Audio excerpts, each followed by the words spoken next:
Tabitha Butler was still holding her father's funeral program when her mother slid a sealed envelope across the mahogany table and said almost casually, "Your father wanted you to know the truth after he died." Her hands shook as she opened it. DNA results. A letter from Harrison Butler, and one sentence that made the entire room disappear around her.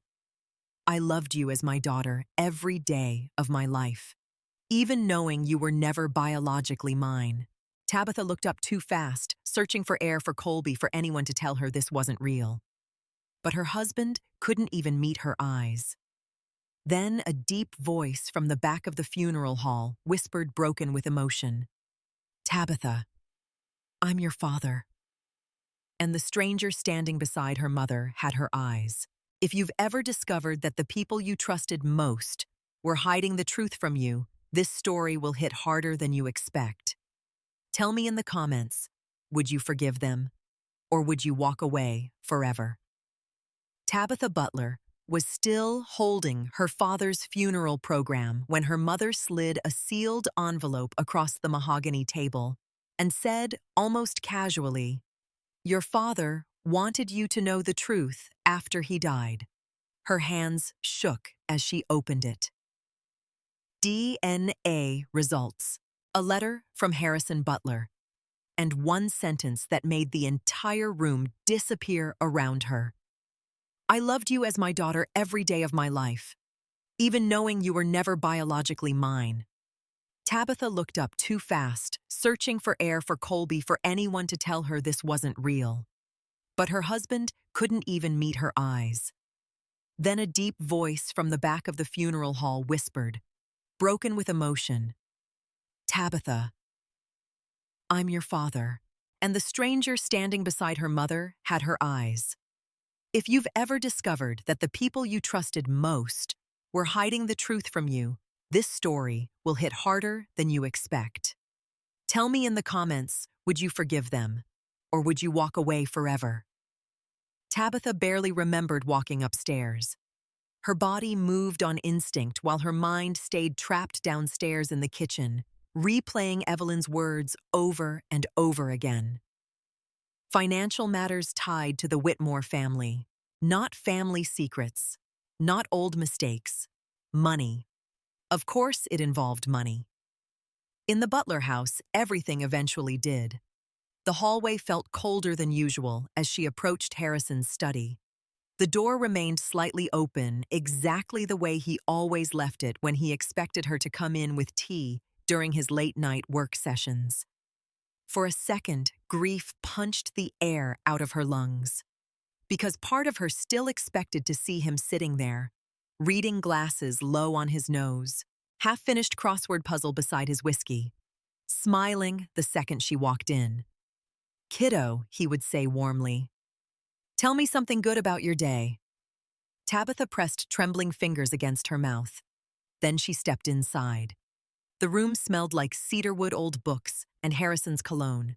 The scent alone almost broke her. She moved toward the massive walnut desk near the windows overlooking the rain-soaked property. The locked bottom drawer sat slightly open now, the same drawer Harrison had mentioned during his final days in the hospital. "Only after I'm gone."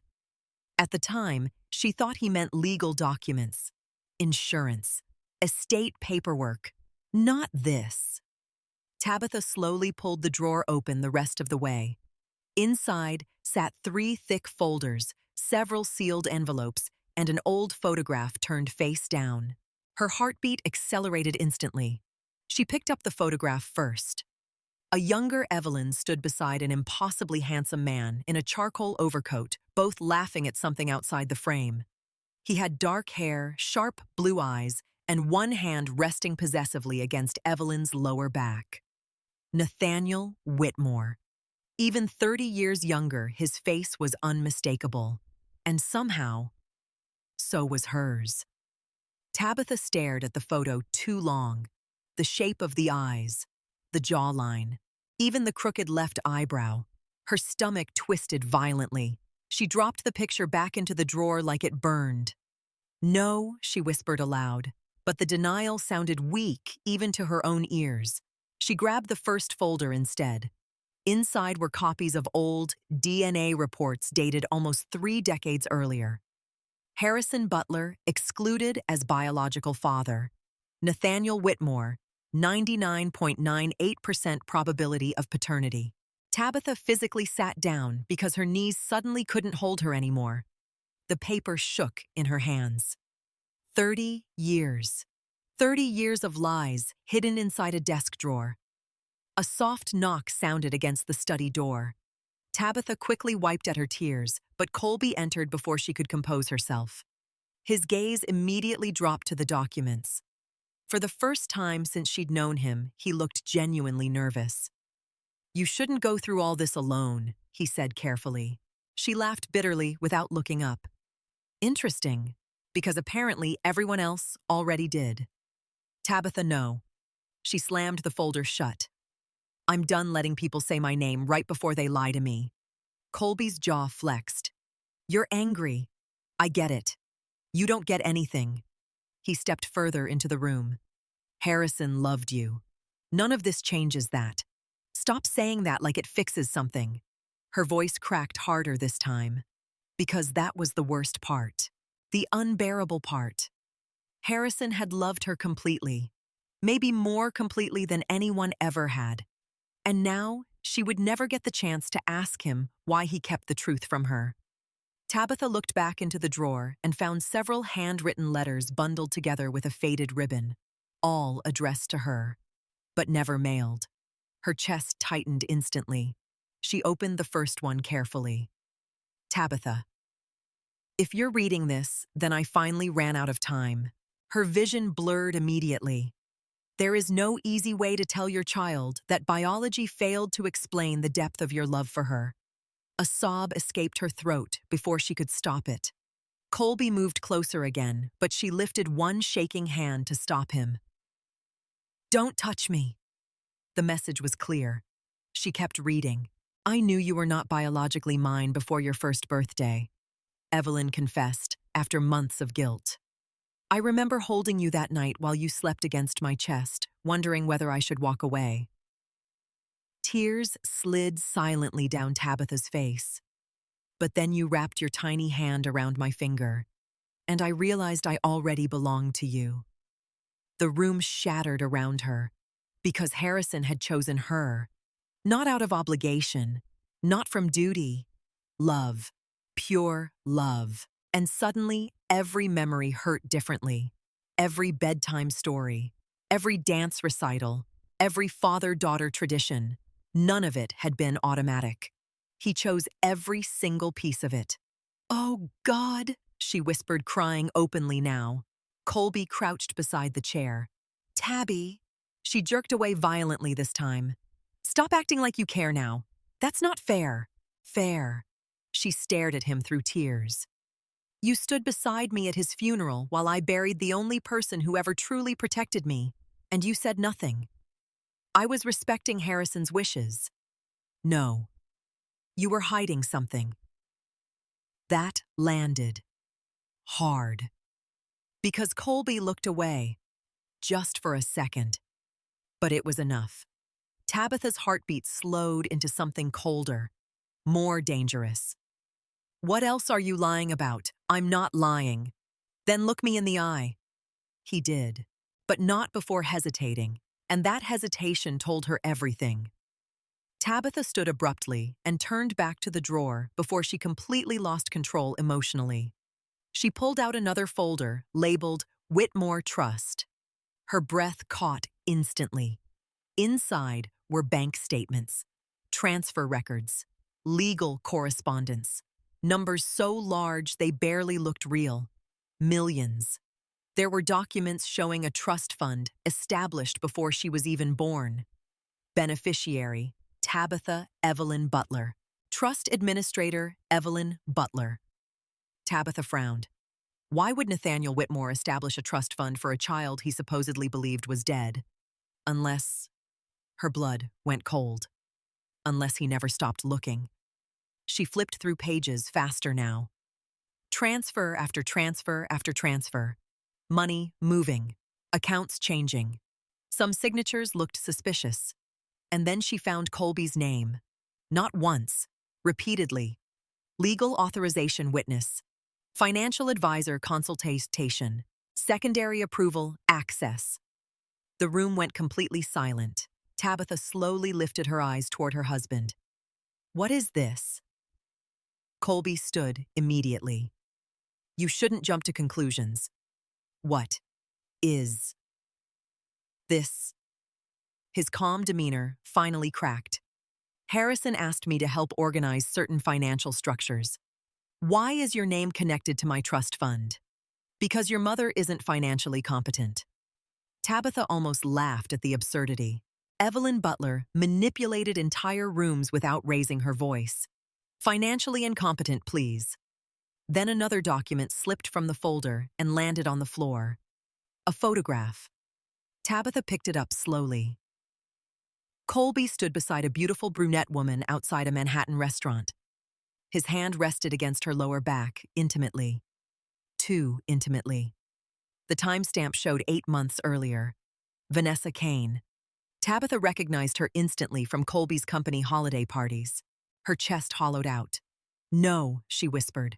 Colby's face changed instantly. Not guilt. Panic. And somehow that hurt even more. It's not what you think. The cliché almost made her sick.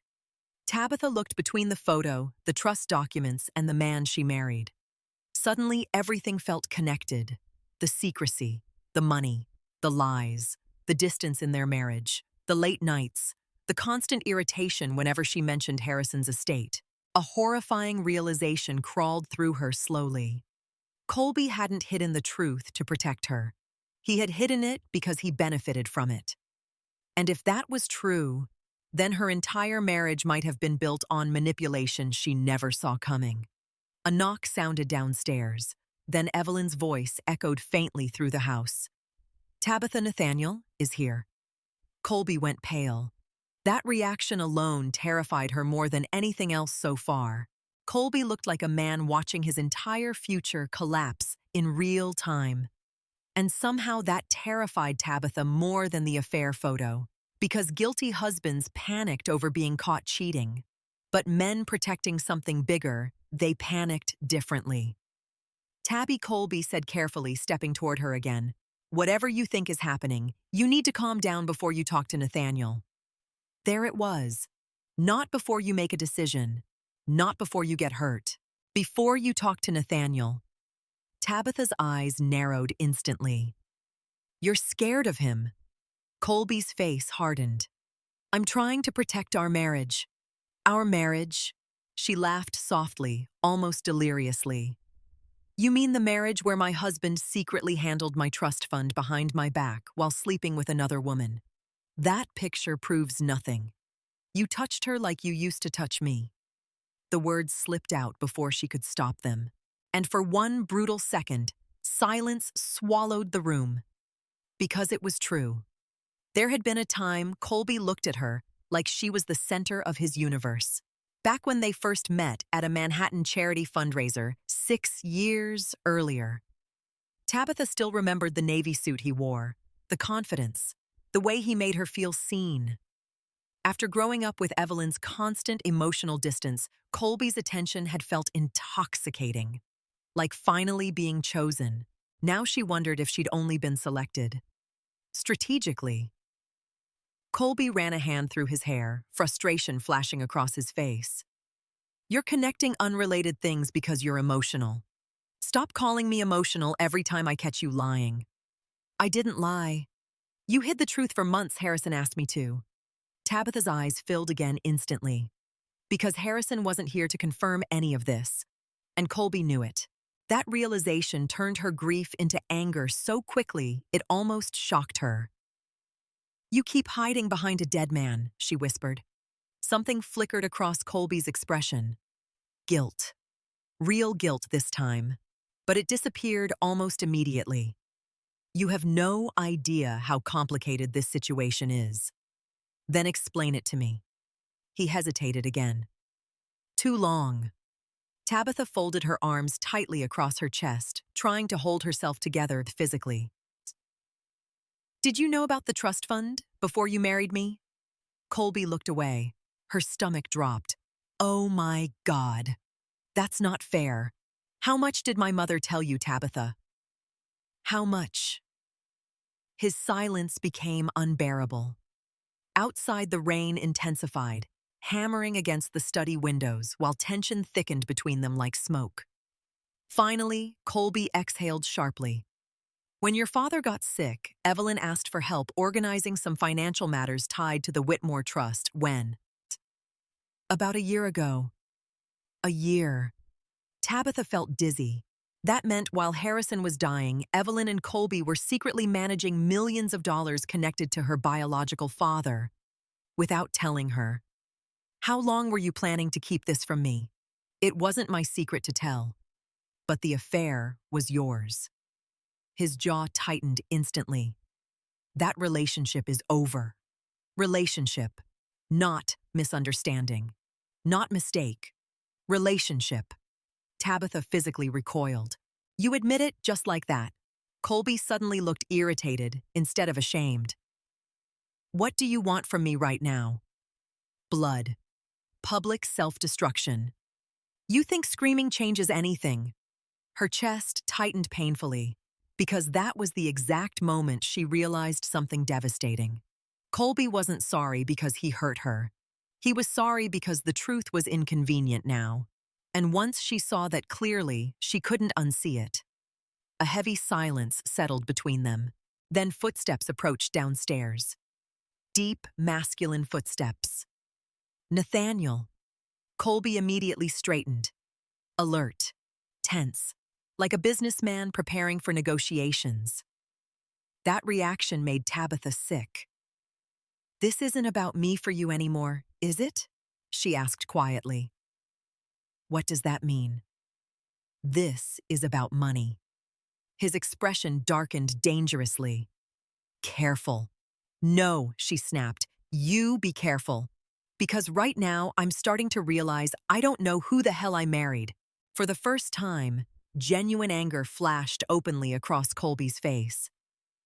You think your father was perfect, he shot back. You think Harrison keeping this secret for 30 years was noble? Don't you dare talk about him like that. He lied to you too. Tabitha's eyes burned instantly. Yes, she whispered. But he loved me. The words hit harder than she intended. Even Colby flinched slightly, because deep down, both of them knew something terrifying. Harrison Butler had loved her more honestly than her own husband ever had. A knock sounded softly against the open study door. Evelyn stood there, elegantly composed, wearing pearl earrings, despite the fact her husband had been buried less than 24 hours earlier. How much longer are we doing this? She asked coolly. Tabitha stared at her mother in disbelief. Doing this? As if Tabitha's entire identity collapsing was some exhausting inconvenience. You knew too, Tabitha said hollowly. Evelyn sighed. Of course I knew. Did everyone know except me? That's dramatic, Tabitha laughed sharply. There it was again. Dramatic, emotional, sensitive. Her entire life, every painful feeling had been minimized until she questioned her own reality. Suddenly, childhood memories looked different. Evelyn dismissing her tears. Evelyn criticizing her appearance. Evelyn treating her more like competition than a daughter. Meanwhile, Harrison loved her loudly enough to compensate for both parents. You lied to Nathaniel too, Tabitha whispered. Something cold passed through Evelyn's eyes. I did what I needed to do, to keep his money. Colby shifted immediately. Tabby. No. I want her to answer. Evelyn crossed her arms. You know nothing about what happened 30 years ago. Then tell me. But Evelyn smiled, faintly. And somehow, that smile hurt more than yelling would have. You've always been naive, she said softly. The insult landed exactly where Evelyn intended. Childhood wounds reopened instantly. Tabitha felt 16 again. Small again. Never enough again. You let me believe my father abandoned me before I was even born. I protected you. From what Evelyn's eyes flickered toward Colby for barely a second, but Tabitha noticed.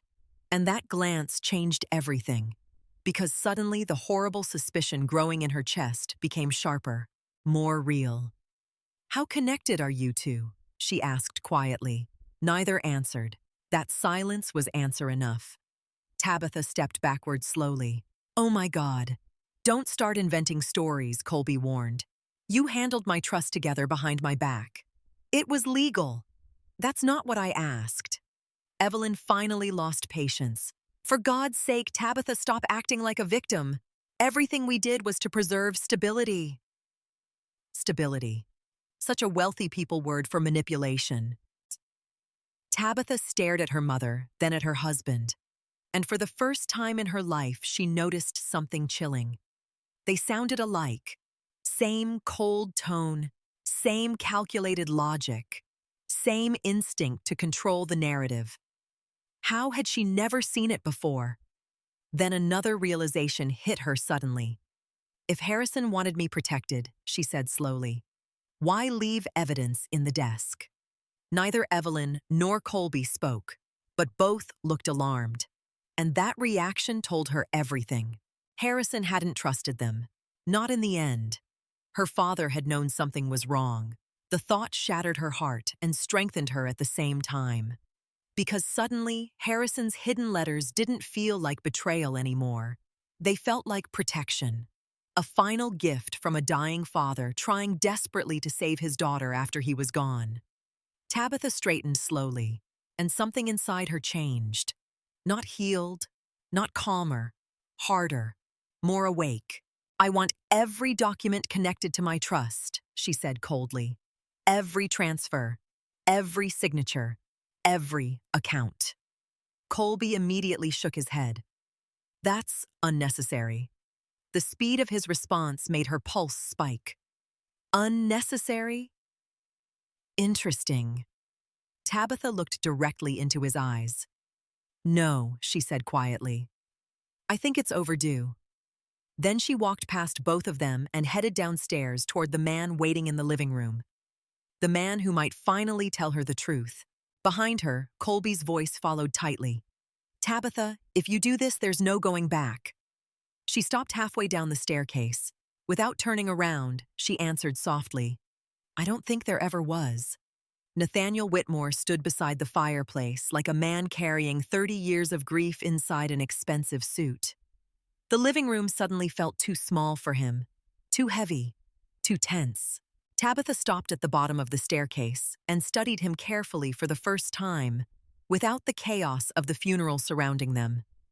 He was older now, silver threading through dark hairlines carved into his face by time and pressure. But there was still something commanding about him, the kind of presence powerful men carried without trying. And somehow, impossibly, she saw herself in him. Not emotionally, physically. The same eyes, the same sharp cheekbones, even the same nervous habit of flexing one hand when anxious. Nathaniel looked at her like she was something sacred he was afraid to touch. It terrified her. "Tabitha," he said softly. Her throat tightened instantly. The way he said her name held emotion too deep to fake. Behind her, Colby descended the staircase slowly, while Evelyn remained upstairs pretending distance from the explosion she created. Coward.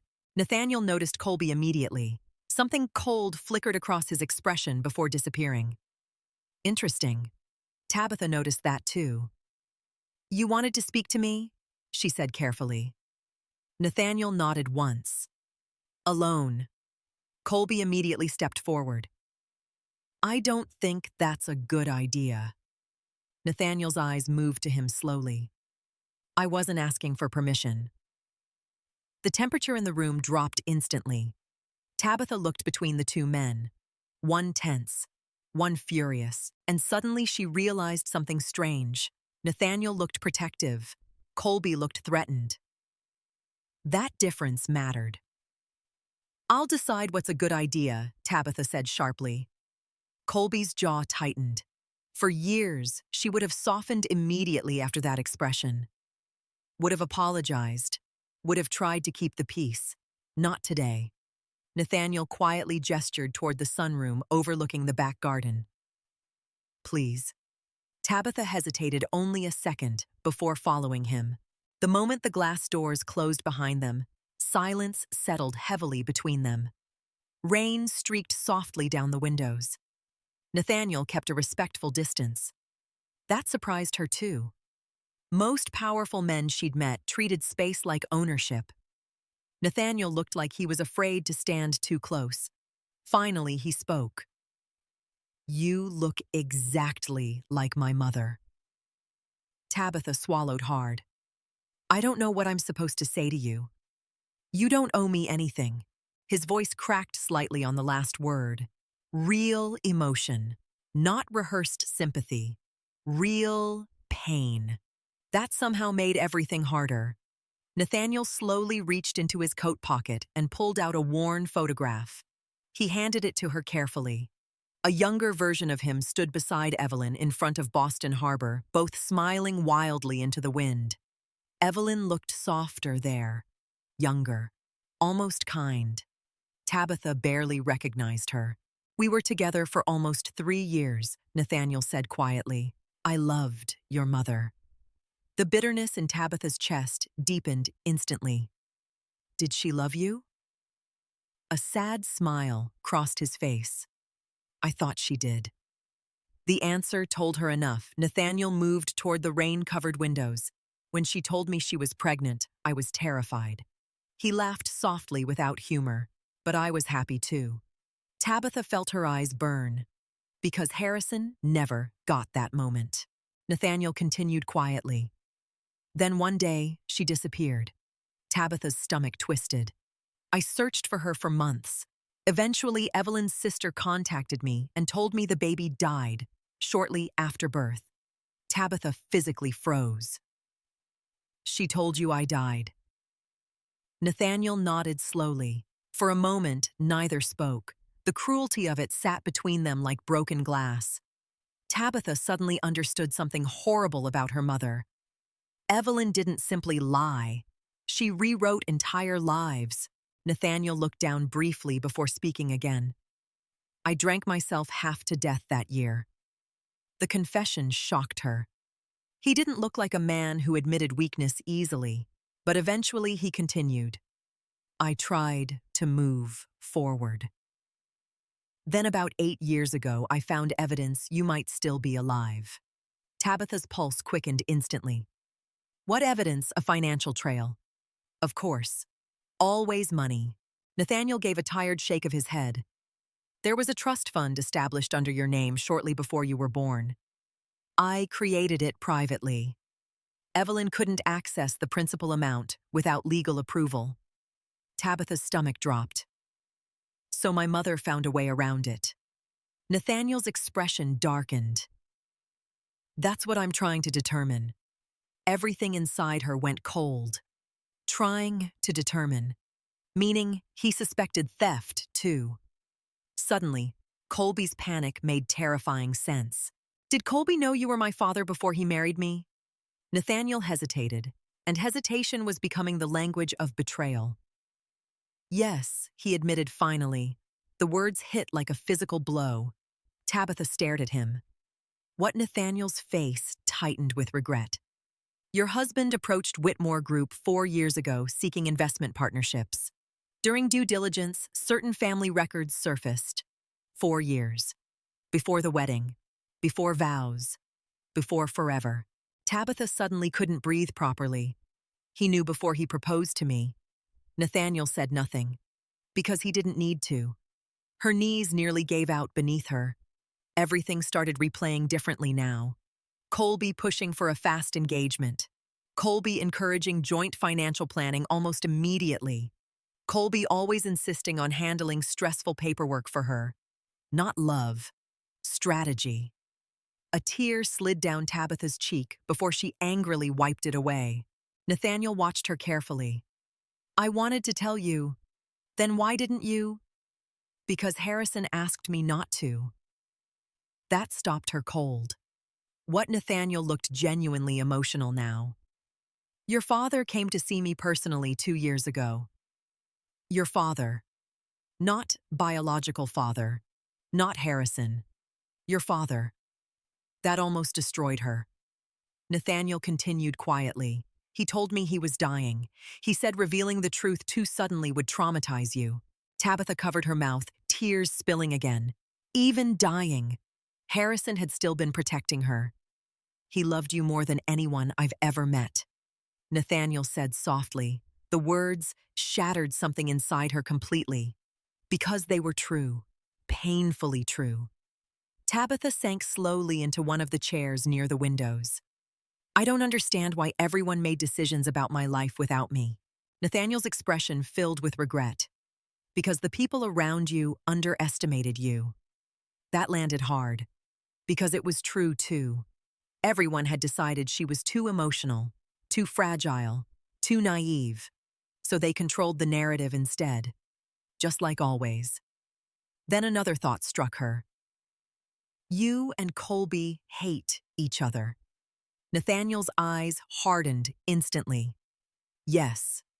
Why a dangerous silence followed. Then Nathaniel spoke carefully.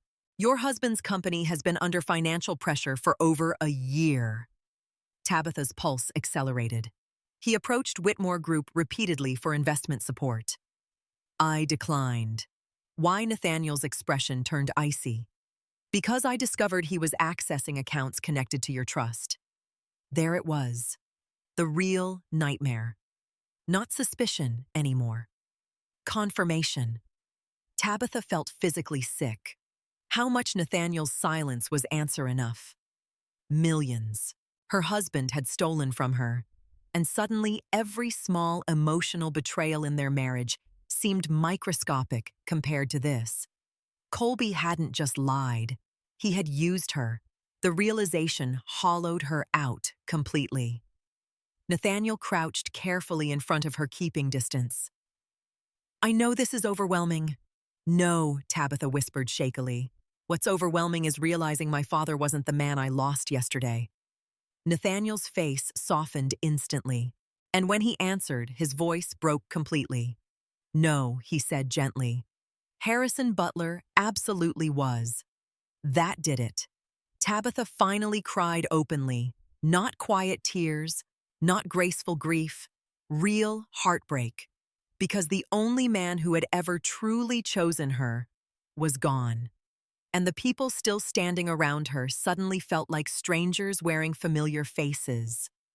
Then her phone buzzed sharply in her hand. A text from Diane Holloway. Your mother is planning something tonight. Don't trust Colby. And whatever happens, protect Harrison's files.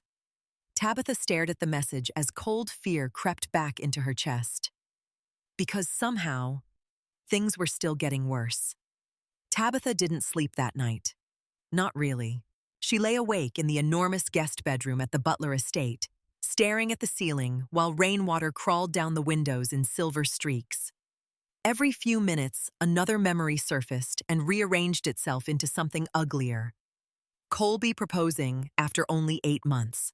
Colby insisting they combine financial accounts to simplify stress. Colby subtly discouraging her from learning too much about Harrison's estate planning. At the time, she thought it was love. Now, every memory carried fingerprints she hadn't noticed before. Manipulation always looked softer while it was happening. Her phone glowed on the nightstand beside her. 3 unread messages from Colby. We need to talk rationally. You're letting emotions cloud everything.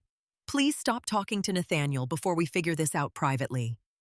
That last line made her stomach turn. Not before you get hurt. Before we figure this out privately. As if the truth was some corporate scandal needing containment. Tabitha tossed the phone aside and sat up slowly. The room still smelled faintly like Harrison's cedar cologne. His favorite cashmere blanket remained folded neatly at the end of the bed, because no one had touched it since he went into hospice. A lump formed in her throat instantly. God, she missed him. Not just because he was gone, because he was the only person in this entire nightmare who had loved her without agenda. Even Nathaniel, kind as he seemed, came attached to money secrets and decades of damage. Harrison had simply loved her. The realization nearly broke her all over again. A soft knock interrupted the silence. Tabitha stiffened immediately. Tabby Diane Holloway's voice came quietly through the door. "It's me." Relief loosened something inside her. "Come in." Diane entered holding 2 mugs of tea, her silver blonde hair loosely tied back, exhaustion visible beneath her makeup. Unlike Evelyn, Diane actually looked like someone grieving. She handed Tabitha a mug carefully. "You look terrible." Tabitha laughed weakly. "Thank you." Diane sat beside her on the edge of the bed. For a moment, neither spoke. Then Diane sighed heavily. "I should have told you years ago." Tabitha looked at her sharply. "You knew too." Pain crossed Diane's face instantly. "Not everything, but enough." Another betrayal. Another person. Tabitha felt numb now, more than shocked. Diane stared down into her tea. "Your mother told Nathaniel the baby died because Harrison threatened to leave her otherwise." Tabitha frowned immediately. "That doesn't sound like him." "Because it wasn't true." "Of course it wasn't." Diane shook her head slowly. "Harrison found out Evelyn was pregnant after she'd already ended things with Nathaniel. He offered to raise you as his own because he loved her." The ache in Tabitha's chest deepened. "He sacrificed everything for her." "Yes," Diane whispered sadly. "And Evelyn spent 30 years punishing him for it." That hit harder than Tabitha expected, because suddenly Harrison's exhaustion over the years looked different too. The quiet sadness, the loneliness, the way he sometimes stared at Evelyn like he missed someone who never really existed. "What happened to my mother?" Tabitha asked softly. Diane gave a bitter smile. "Your mother has always believed love is weakness." Silence settled heavily between them. Then Diane carefully reached into her purse and handed Tabitha a folded document. "What's this?" "A copy of a property transfer from Whitmore Holdings." Tabitha opened it slowly and froze. The document showed a massive emergency financial injection into Mercer Strategic Development, Colby's company. Amount transferred $3.8 million. Authorization source: Butler, Whitmore Trust, Holdings. Tabitha's blood ran cold. "He used my trust fund to save his business." Diane nodded grimly. "He was close to bankruptcy last year." The room tilted. Tabitha physically stood up, pacing toward the windows. All this time, she thought Colby had become emotionally distant because of stress, because of work pressure, because marriages went through hard seasons. Meanwhile, he had secretly been taking money connected to her biological father behind her back, and still sleeping beside her every night. "How could he do this to me?" Diane's expression softened painfully. "Because some people mistake kindness for permission." That sentence stayed with her. Because it was true. Tabitha had spent her entire life making herself smaller for other people's comfort. Softer, more understanding, more forgiving. Meanwhile, the people around her kept taking and taking until there was barely anything left. Her phone buzzed again. This time, it wasn't Colby. Unknown number. Tabitha hesitated before opening the message. "Lunch tomorrow, noon. Whitmore Tower, Boston. I owe you answers." Nathaniel. Diane glanced at the screen. "You should go." Tabitha looked uncertain. "I don't even know this man." "No," Diane said quietly. "But he's the only person in this mess who gains nothing by lying to you now." That was true too. Nathaniel already lost 30 years. There was nothing left to manipulate. The next morning, Tabitha drove alone to Boston beneath heavy gray skies. The closer she got to Whitmore Tower, the more surreal everything felt. Massive glass skyscrapers reflected across rain-dark streets, while luxury sedans lined the curb outside the building. The Whitmore logo stretched across the entrance in brushed silver letters. Power, old money, generational influence, and somehow she belonged to it biologically. The thought made her uncomfortable instead of excited. Inside the lobby, employees immediately recognized her name. Not Butler. Whitmore. That unsettled her deeply. A woman in a navy suit escorted her upstairs without question. "Mr. Whitmore has been expecting you." Of course he had. The elevator opened directly into a private executive floor overlooking the Boston skyline. Nathaniel stood near the windows waiting for her. For a second, neither moved. Then he gave her a small smile filled with nervousness that looked strangely human for a billionaire businessman. "Thank you for coming." Tabitha folded her arms protectively. "I almost didn't. I would have understood." He motioned toward the dining table near the windows. Lunch sat untouched between them. Nathaniel clearly wasn't eating either. Interesting. He looked nervous about her. That realization softened something inside Tabitha despite herself. "I need the truth," she said immediately. "All of it." Nathaniel nodded once. "You deserve that." He sat slowly across from her. "Your husband approached Whitmore Group because his company was failing. During financial reviews, legal teams discovered irregular withdrawals connected to your trust." Tabitha's stomach tightened. "How much money are we talking about?" Nathaniel hesitated carefully. "Over $7 million across several years." Her entire body went still. $7 million. Not accidental misuse, not confusion.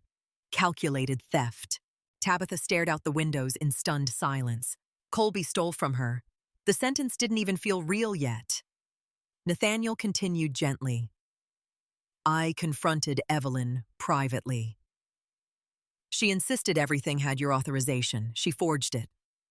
"We believe so." "We," meaning lawyers, investigators.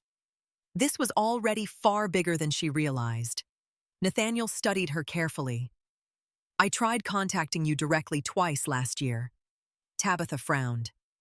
"I never received anything." His face darkened instantly. Colby intercepted both. That finally shattered something fundamental inside her. Not just betrayal, control. Colby had controlled access to the truth itself. And suddenly, years of subtle manipulation became terrifyingly obvious. The financial dependence, the emotional minimizing, the constant insistence that she was too sensitive to handle stressful matters.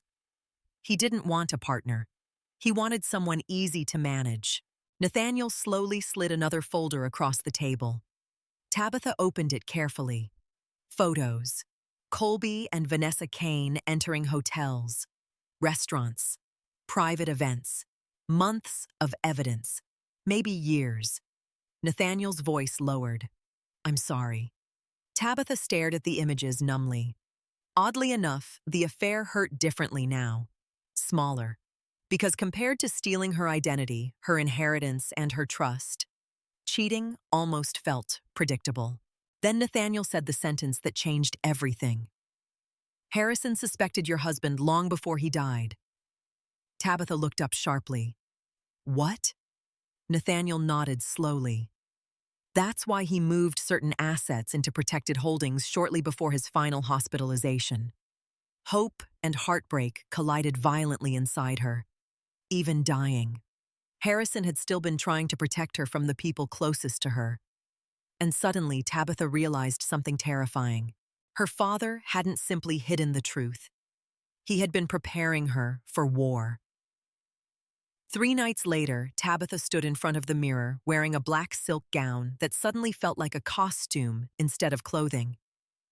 Everything about her reflection looked polished, controlled, expensive, and completely disconnected from the woman unraveling underneath. Behind her, Colby adjusted his cufflinks without meeting her eyes.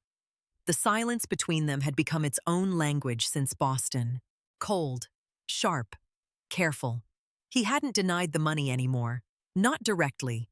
Instead, he kept repeating variations of the same sentence. "It's more complicated than you think." Tabitha was beginning to hate complicated. Complicated was what selfish people called betrayal when they still needed access to you afterward. You don't have to come tonight, Colby said finally. She almost laughed. The charity gala at Whitmore Group headquarters was the biggest corporate event of the year. Investors, politicians, media executives, and old money families would all be there. And Colby needed this deal desperately, which meant he needed her there too. Perfect wife, perfect image, perfect silence. Yes, Tabitha said calmly, slipping diamond earrings into place. I do. For the first time since this nightmare began, she watched fear flicker briefly across her husband's face. Good. The drive into Manhattan passed in silence. Rain reflected gold across crowded streets, while the city glowed with expensive indifference around them. Tabitha stared out the window, remembering the first gala she ever attended with Colby years ago.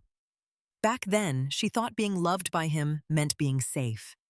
Now she understood something painful. Some men loved women the same way corporations loved assets, as long as they remained useful. Whitmore Tower blazed with light against the dark skyline when they arrived. Valets hurried through the rain while cameras flashed near the entrance. The second Colby stepped out of the car, his entire personality shifted. Confident, smooth, controlled. The performance version of him. Tabitha suddenly wondered if she had ever truly met the real man underneath. His hand settled against her lower back as they entered the ballroom. The gesture used to comfort her. Tonight, it felt possessive. The ballroom itself looked cinematic, towering crystal chandeliers, champagne towers, live string music floating through conversations worth more than most people's mortgages. Old money everywhere. Nathaniel Whitmore stood near the center of the room, speaking with investors, his calm authority dominating the entire space effortlessly. Then he saw her, and everything else disappeared from his expression. The emotion in his face hit Tabitha unexpectedly hard. Not greed, not calculation, wonder, like he still couldn't believe she was real.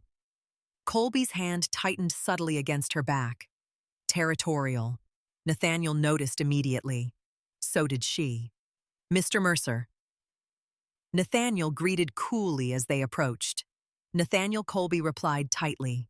No warmth, no friendliness, just tension wrapped in politeness. Then Nathaniel turned to her fully, and his entire expression softened. You look beautiful tonight, Tabitha. Simple words, but somehow more sincere than anything Colby had said to her in months. Thank you. Nearby guests had already started noticing the interaction. Whispers spread quickly through the room because powerful people smelled secrets like blood in water. Tabitha caught pieces of conversation drifting nearby. That's her.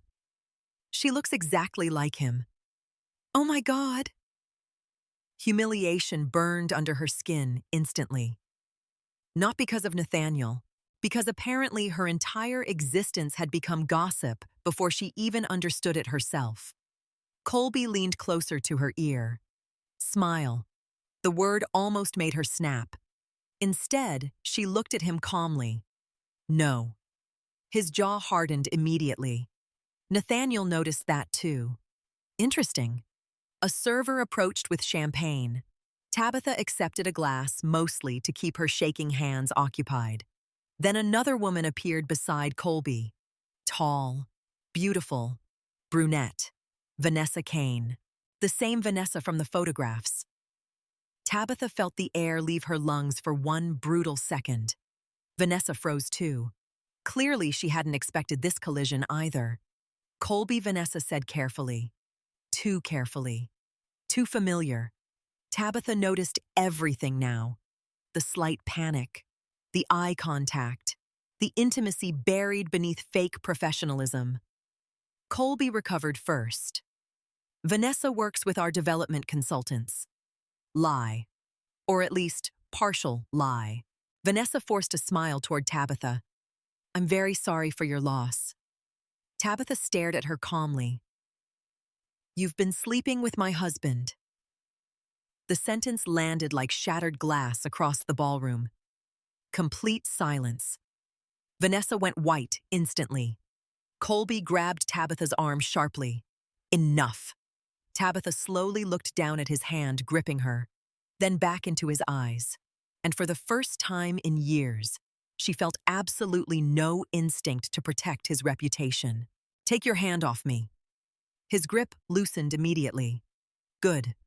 People nearby pretended not to listen while listening to every word. Nathaniel stepped forward slightly, protective again. Colby noticed that too, and anger flashed openly across his face.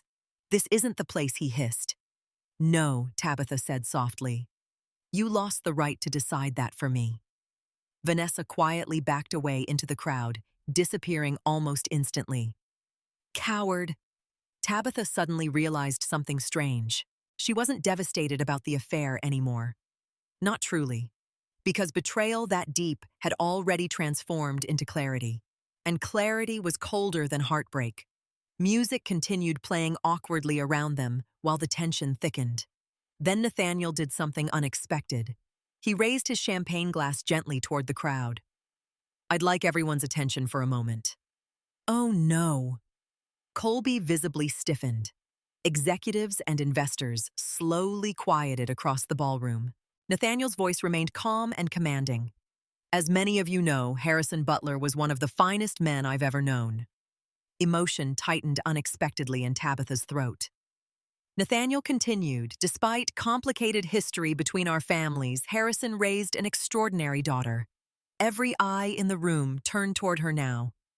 Tabitha wanted to disappear, and somehow stand taller at the same time. Nathaniel looked directly at her. Tabitha Butler has shown more grace and integrity this week than most people show in a lifetime. The sincerity in his voice nearly broke her. Because after days of manipulation, lies, and gaslighting, someone was finally speaking to her with honesty. Then Nathaniel delivered the sentence that detonated the room. Effective immediately, I will be formally restoring Tabitha's position within the Whitmore Family Trust. Shock rippled visibly through the ballroom.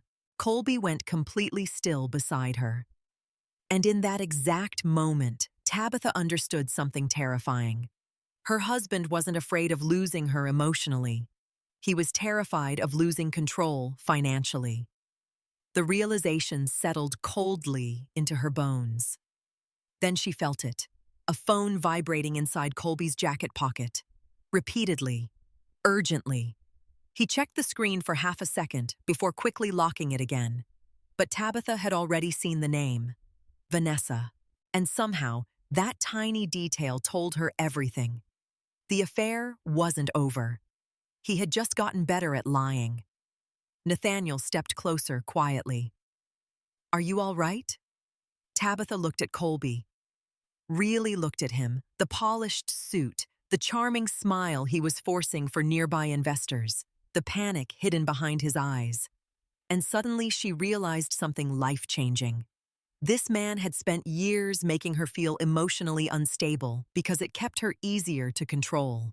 But she wasn't unstable. She was waking up. Then Colby leaned toward her with a smile still frozen for the public. His whisper came low and dangerous. If you embarrass me tonight, you'll regret it. Tabitha felt something inside her finally go cold. Not hurt anymore. Not confused. Done. Completely done. And for the first time since this nightmare began, that feeling made her feel powerful.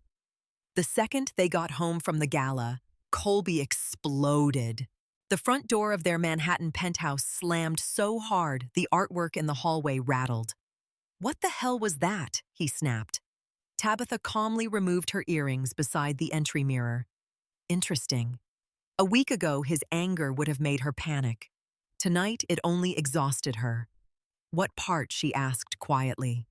The part where your mistress called you during a charity gala, or the part where my biological father publicly restored money you helped steal from me. Colby's face darkened instantly. You're spiraling again. That word. Again. Like her reactions were the problem instead of his behavior. Tabitha slowly turned toward him. No. she said softly. I'm finally paying attention. For a moment, something dangerous flickered across his face. Not guilt, not shame, resentment. And suddenly, she understood something horrifying. Colby genuinely believed he was the victim here. I built everything for us, he snapped. You have no idea what pressure I've been under. You mean the pressure of hiding an affair while stealing from your wife? It wasn't stealing. Tabitha laughed in disbelief. $7 million disappeared from accounts connected to me. I was protecting our future. Our future. Her voice finally cracked. You were sleeping with another woman while using my inheritance to save your company. Colby ran both hands through his hair aggressively. You think things are black and white because you've spent your whole life emotionally sheltered. The insult landed exactly where he intended. Old Tabitha would have folded instantly, would have doubted herself, would have apologized for being too emotional. But something had changed inside her since Harrison died. Pain had burned the fog away. No, she said quietly. I was manipulated. That hit him harder than yelling would have. Silence filled the penthouse. The city lights outside stretched endlessly through the glass windows while tension suffocated the room. Finally, Colby spoke again, lower this time. You have no idea what Nathaniel Whitmore is capable of. Tabitha stared at him carefully. Interesting. Fear again. Real fear. Tell me. He destroys people. And what exactly have you been doing to me? Colby's jaw clenched so tightly she thought he might crack a tooth. Then his phone buzzed again. Vanessa. Tabitha saw the name light across the screen. Neither of them moved for a second. Then Colby silenced it immediately. Too late. The humiliation should have destroyed her. Instead, she felt strangely detached, like her heart had finally become too tired to break further. You love her? Tabitha asked softly. The question clearly caught him off guard. What, Vanessa? Colby looked away first. Answer enough. Tabitha nodded slowly. There it was. The final piece. Not just cheating, replacement. She suddenly remembered all the nights he criticized her recently. Too emotional, too distracted, too focused on Harrison. Meanwhile, another woman was receiving the softness he stopped giving his wife. God. The cruelty of it made her physically sick. I'm done talking tonight, she whispered. She started walking toward the bedroom, but Colby grabbed her wrist. Not violently, but firmly enough to make her freeze. That had never happened before. The silence that followed was terrifying. Colby realized it too. Slowly, he released her, and for the first time in years, she saw uncertainty in his eyes, because they both understood something now. A line had been crossed. I'm trying to fix this, he said quietly. Tabitha looked down at the hand that grabbed her moments earlier, then back into his face. No, she whispered. You're trying to keep control. She locked the bedroom door that night, not because she thought Colby would hurt her, because suddenly she didn't know what he was capable of anymore. The next morning, Tabitha woke to silence. No coffee brewing, no movement, no Colby. The other side of the bed remained untouched. A strange relief washed through her instantly. Then she noticed the folder sitting outside the bedroom door. No note, just documents. Tabitha picked them up cautiously and carried them to the kitchen island. The moment she opened the file, her stomach dropped. Bank transfers, private consulting payments, luxury hotel invoices, all connected to Vanessa Kane, and all paid through shell accounts linked to Mercer Strategic Development, her husband's company. The amounts made her dizzy. $85,000, $120,000, $47,000. Trips, jewelry, luxury apartment payments. Tabitha sat down slowly. It wasn't just an affair. Colby had been funding another life, using her money. Tears burned suddenly and violently behind her eyes, not because she missed him, because she missed the version of him she thought existed. That grief felt even worse somehow. Her phone buzzed softly. Nathaniel. I need you to meet someone. A second message followed immediately. Her name is Rebecca Sloan. Do not tell Colby. An hour later, Tabitha sat inside a private office overlooking downtown Manhattan. Rebecca Sloan looked nothing like the lawyers Tabitha expected. No coldness, no artificial charm, just sharp blue eyes and terrifying intelligence. Rebecca closed a folder slowly after reviewing the documents Nathaniel provided. Well, she said calmly, your husband is either catastrophically reckless or catastrophically arrogant. Tabitha gave a hollow laugh. Probably both. Rebecca's expression softened slightly. What I'm about to say will be difficult to hear. Tabitha braced herself. Rebecca folded her hands together. This wasn't impulsive misconduct. Based on financial patterns, your husband and mother appear to have coordinated asset access for years. Years. The word nearly knocked the air out of her lungs. Before the affair, Tabitha whispered. Rebecca nodded once. Much earlier. The room spun. So even before Vanessa, before emotional distance, before marriage problems, Colby had already been using her. Tabitha stared down at the table, numb. I loved him. Rebecca's voice remained gentle but firm.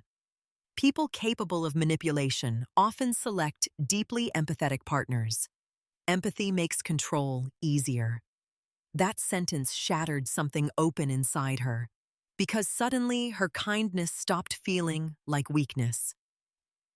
It had been weaponized against her. Rebecca slid another folder across the table. Harrison Butler hired investigators 6 months before his death. Tabitha's chest tightened painfully. He knew Rebecca nodded. He suspected financial misconduct tied to your trust accounts. He also suspected extramarital activity. Tabitha closed her eyes instantly. Even dying. Harrison had been trying to protect her from humiliation. God, she missed him so much it physically hurt. Rebecca continued, carefully. There's more. Tabitha looked up slowly. Rebecca opened the folder. Inside were photographs. Not of Vanessa, of Evelyn. Meeting privately with Colby multiple times over the last year. Restaurants, hotels, office buildings, whispering conversations, secret meetings, planning. Tabitha felt physically cold. Not because she suspected an affair between them. Something worse. Partnership. Her mother and husband had worked together behind her back while smiling in her face every day. The betrayal became almost too large to process emotionally. Rebecca watched her carefully. Tabitha, she said quietly, you need to understand something very clearly. Tabitha swallowed hard. Rebecca's voice turned razor sharp. You are not the vulnerable person in this situation anymore. The words settled heavily into the silence, because for the first time since the funeral, Tabitha started believing it too. Then Rebecca delivered the sentence that changed everything. If we move correctly, she said calmly, we can destroy him legally before he even realizes you've stopped protecting him. And for the first time in weeks, Tabitha smiled. Not warmly, not kindly, but awake. The video file was labeled simply for Tabitha. Nothing else. No date. No explanation. Just her name in Harrison Butler's careful handwriting scanned onto a digital archive Rebecca recovered from his private attorney. Tabitha stared at the screen inside Rebecca Sloan's office while her hands trembled uncontrollably. She wasn't ready. That was the truth. Because Harrison was the only person in this entire nightmare whose love had never made her feel unsafe. And hearing his voice again felt unbearable. Rebecca touched her shoulder gently. We can wait. Tabitha swallowed hard and shook her head. No, she whispered. I need him. Rebecca nodded once and pressed play. The screen flickered softly. Then Harrison appeared. Weaker than Tabitha remembered. Thinner, older, but still unmistakably him. His warm brown eyes filled the screen, and within 2 seconds, Tabitha was crying. "Hey, kiddo." Her chest collapsed instantly. God, she missed him so much. Harrison smiled softly into the camera. "If you're watching this, then I'm gone." And I'm guessing Evelyn finally let the truth explode the way she always does. Even now, his voice carried gentleness instead of bitterness. Tabitha wiped tears furiously from her face. Harrison adjusted slightly in the chair. "There are things I should have told you sooner. I know that. And if I could change one thing about my life, it would be giving you the truth before other people weaponized it." The sentence hit her hard, because that's exactly what happened. The truth had become a weapon in everyone else's hands, except his. Harrison smiled sadly. "When I found out you weren't biologically mine, I was angry for about 6 minutes." Tabitha let out a broken laugh through tears. "Then you sneezed applesauce directly into my face," he continued softly. "And I realized biology didn't stand a chance against loving you." A sob escaped her before she could stop it. Rebecca quietly looked away to give her privacy. Harrison leaned closer toward the camera. "You need to hear this clearly, Tabby. Nothing about you was ever a burden to me. Nothing." The words shattered something deep inside her. Because her entire life, Evelyn made love feel conditional, performance-based, earned. But Harrison loved her without negotiation. "I was proud to be your father every single day," he said quietly. "Not like your father. Your father." Tabitha pressed her hand over her mouth, trying not to completely fall apart. Then Harrison's expression slowly changed. More serious now. "There's another reason I recorded this." Tabitha straightened instinctively. "I need you to stop trusting your husband." The air left her lungs. Rebecca glanced toward her immediately. Harrison continued carefully. 6 months ago, I discovered irregularities connected to accounts tied to your Whitmore trust." Tabitha's stomach tightened violently. "I confronted Colby privately. He convinced me at first that he was simply reorganizing assets with Evelyn's approval." Pain crossed Harrison's tired face. "I wanted to believe him because I knew how much you loved him." Tabitha closed her eyes. God. Even now, Harrison blamed himself before blaming her. "I hired investigators anyway," he continued quietly. "And what they found frightened me." Rebecca slid a folder closer, silently. More evidence. More betrayal. Harrison's voice grew heavier. "Colby Mercer is not a man who loves gently Tabby. He loves possession, control, dependency." Every word landed with terrifying accuracy. "He admired your kindness because he mistook it for weakness." Tabitha physically looked away from the screen. Because hearing someone describe her marriage so clearly felt humiliating somehow, like waking up from hypnosis. Harrison sighed softly. "I should have protected you sooner." "No," Tabitha whispered brokenly at the screen. "You did protect me." Tears streamed freely down her face now. Harrison reached toward the camera slightly as if trying to comfort her through time itself. "There's something else your husband doesn't know." Tabitha froze. Harrison smiled, faintly. "I moved my personal investments before my final hospitalization." Rebecca slowly opened another folder. Inside were corporate ownership documents, stock transfers, holding agreements. Tabitha frowned through tears. Then realization hit. Her name appeared repeatedly across the documents. "What is this?" she whispered. Rebecca looked at her carefully. Harrison quietly acquired a controlling percentage in Mercer Strategic Development over the last 3 years. Tabitha stared at her in shock. "No," Rebecca nodded slowly. "He transferred those shares into a protected holding under your name 48 hours before his death." The room tilted. Colby didn't own his company anymore. She did. Suddenly, dozens of strange memories made sense. Harrison asking questions about Colby's business structure. Harrison attending investor dinners despite being exhausted from chemotherapy. Harrison wasn't just observing. He was preparing. The video continued. "If Colby ever betrayed you completely," Harrison said softly, "I wanted you to have a way out." Tabitha broke again. Not because of the money, because Harrison loved her enough to build an escape route before he died. What kind of father thinks that far ahead while dying, a real one? That answer came instantly. Harrison's expression softened one final time. "You don't need to destroy people to stop letting them hurt you." Tabitha cried harder at that. Because even now, even after everything, Harrison still cared more about who she became than revenge. But he added quietly, "You do need boundaries." The word echoed through her. Boundaries. Something Evelyn mocked, something Colby punished, something Tabitha never truly learned. Harrison smiled weakly. "Your mother will try to make you feel cruel for protecting yourself. Don't believe her." That hit painfully hard, because Tabitha already knew it was true. Then Harrison's eyes filled slightly with emotion.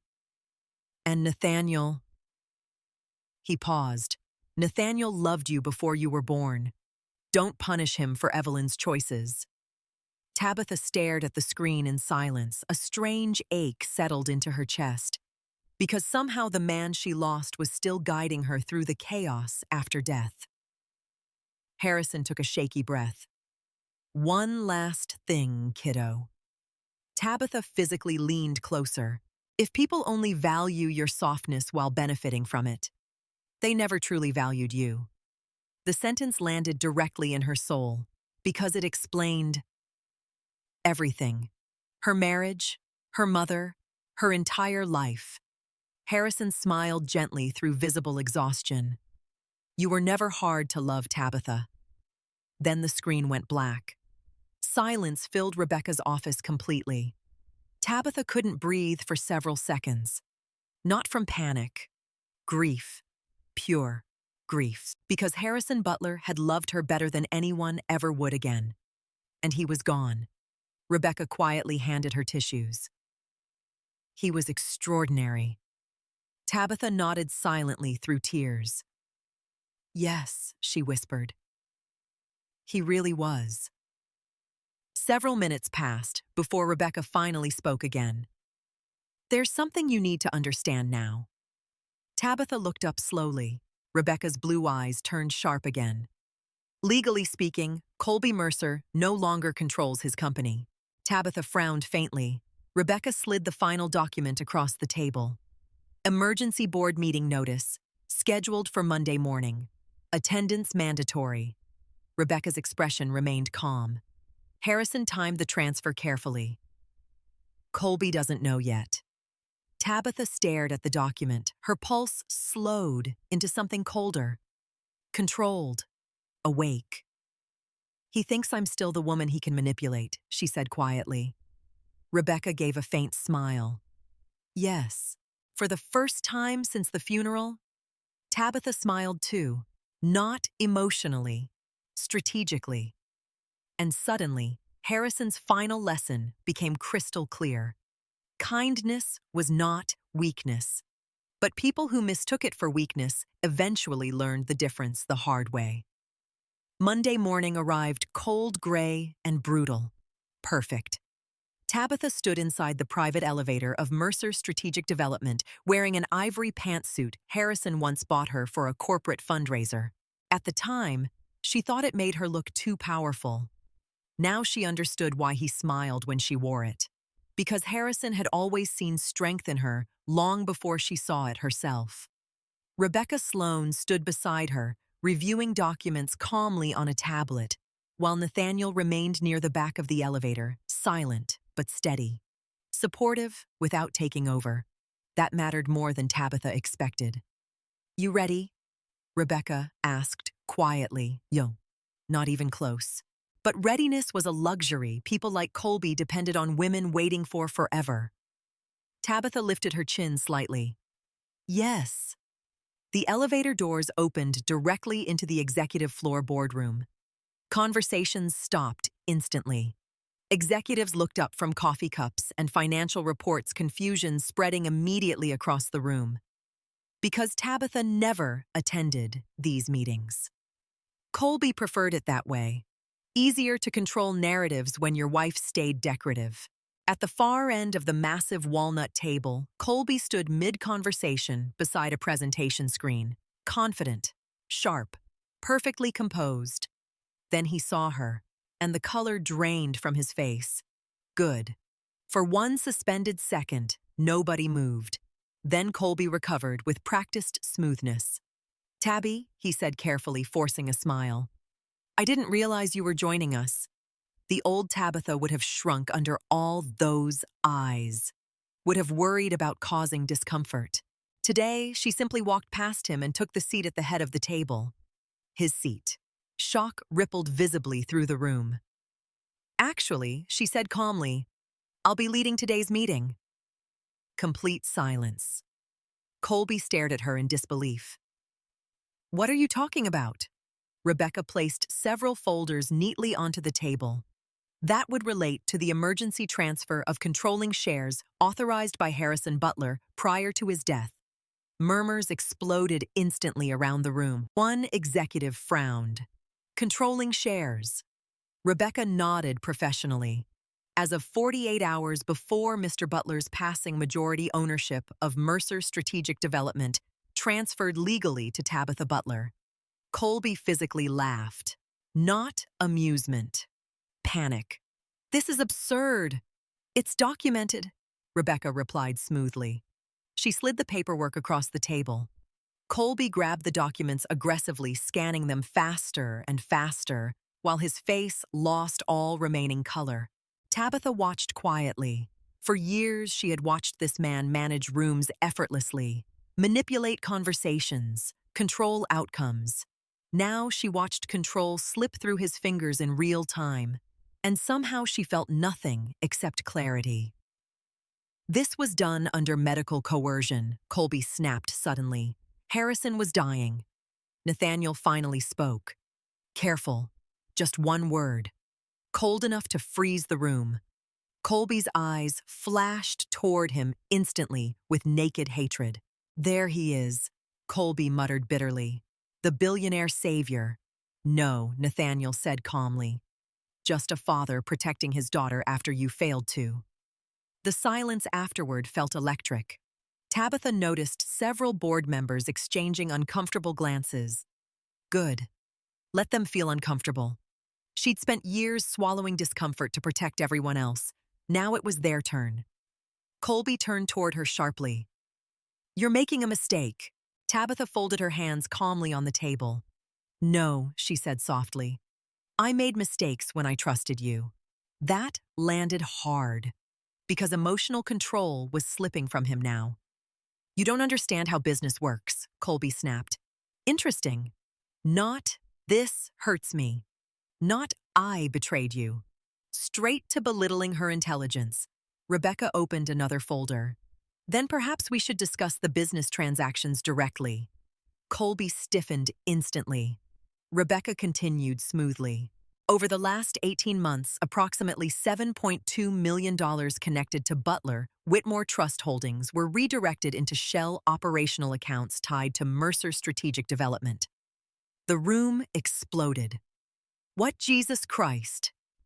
Are those allegations confirmed?" Colby slammed both hands against the table.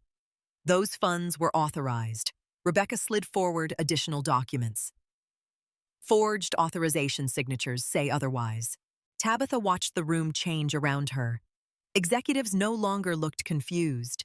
Now they looked nervous, because financial fraud at this scale destroyed companies, destroyed careers, destroyed reputations. And suddenly, Colby Mercer no longer looked powerful. He looked exposed. Colby turned toward Tabitha desperately now. "Tell them this isn't what it looks like."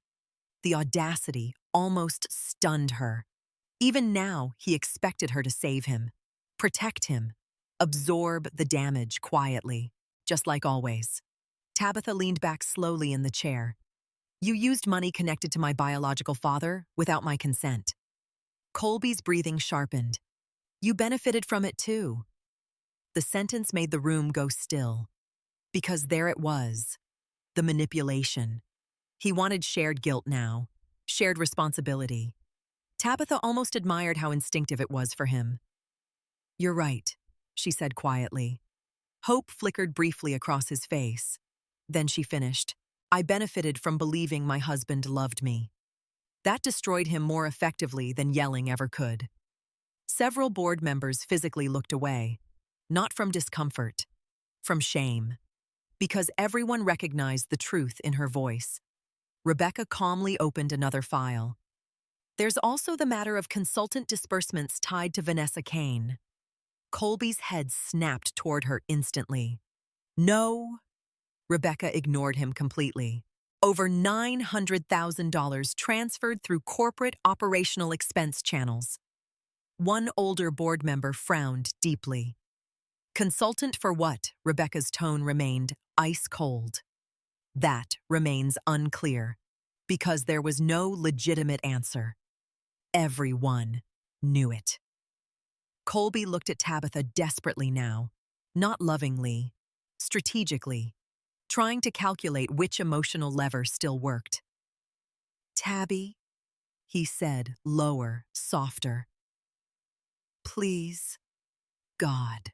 She used to melt when he softened his voice like that.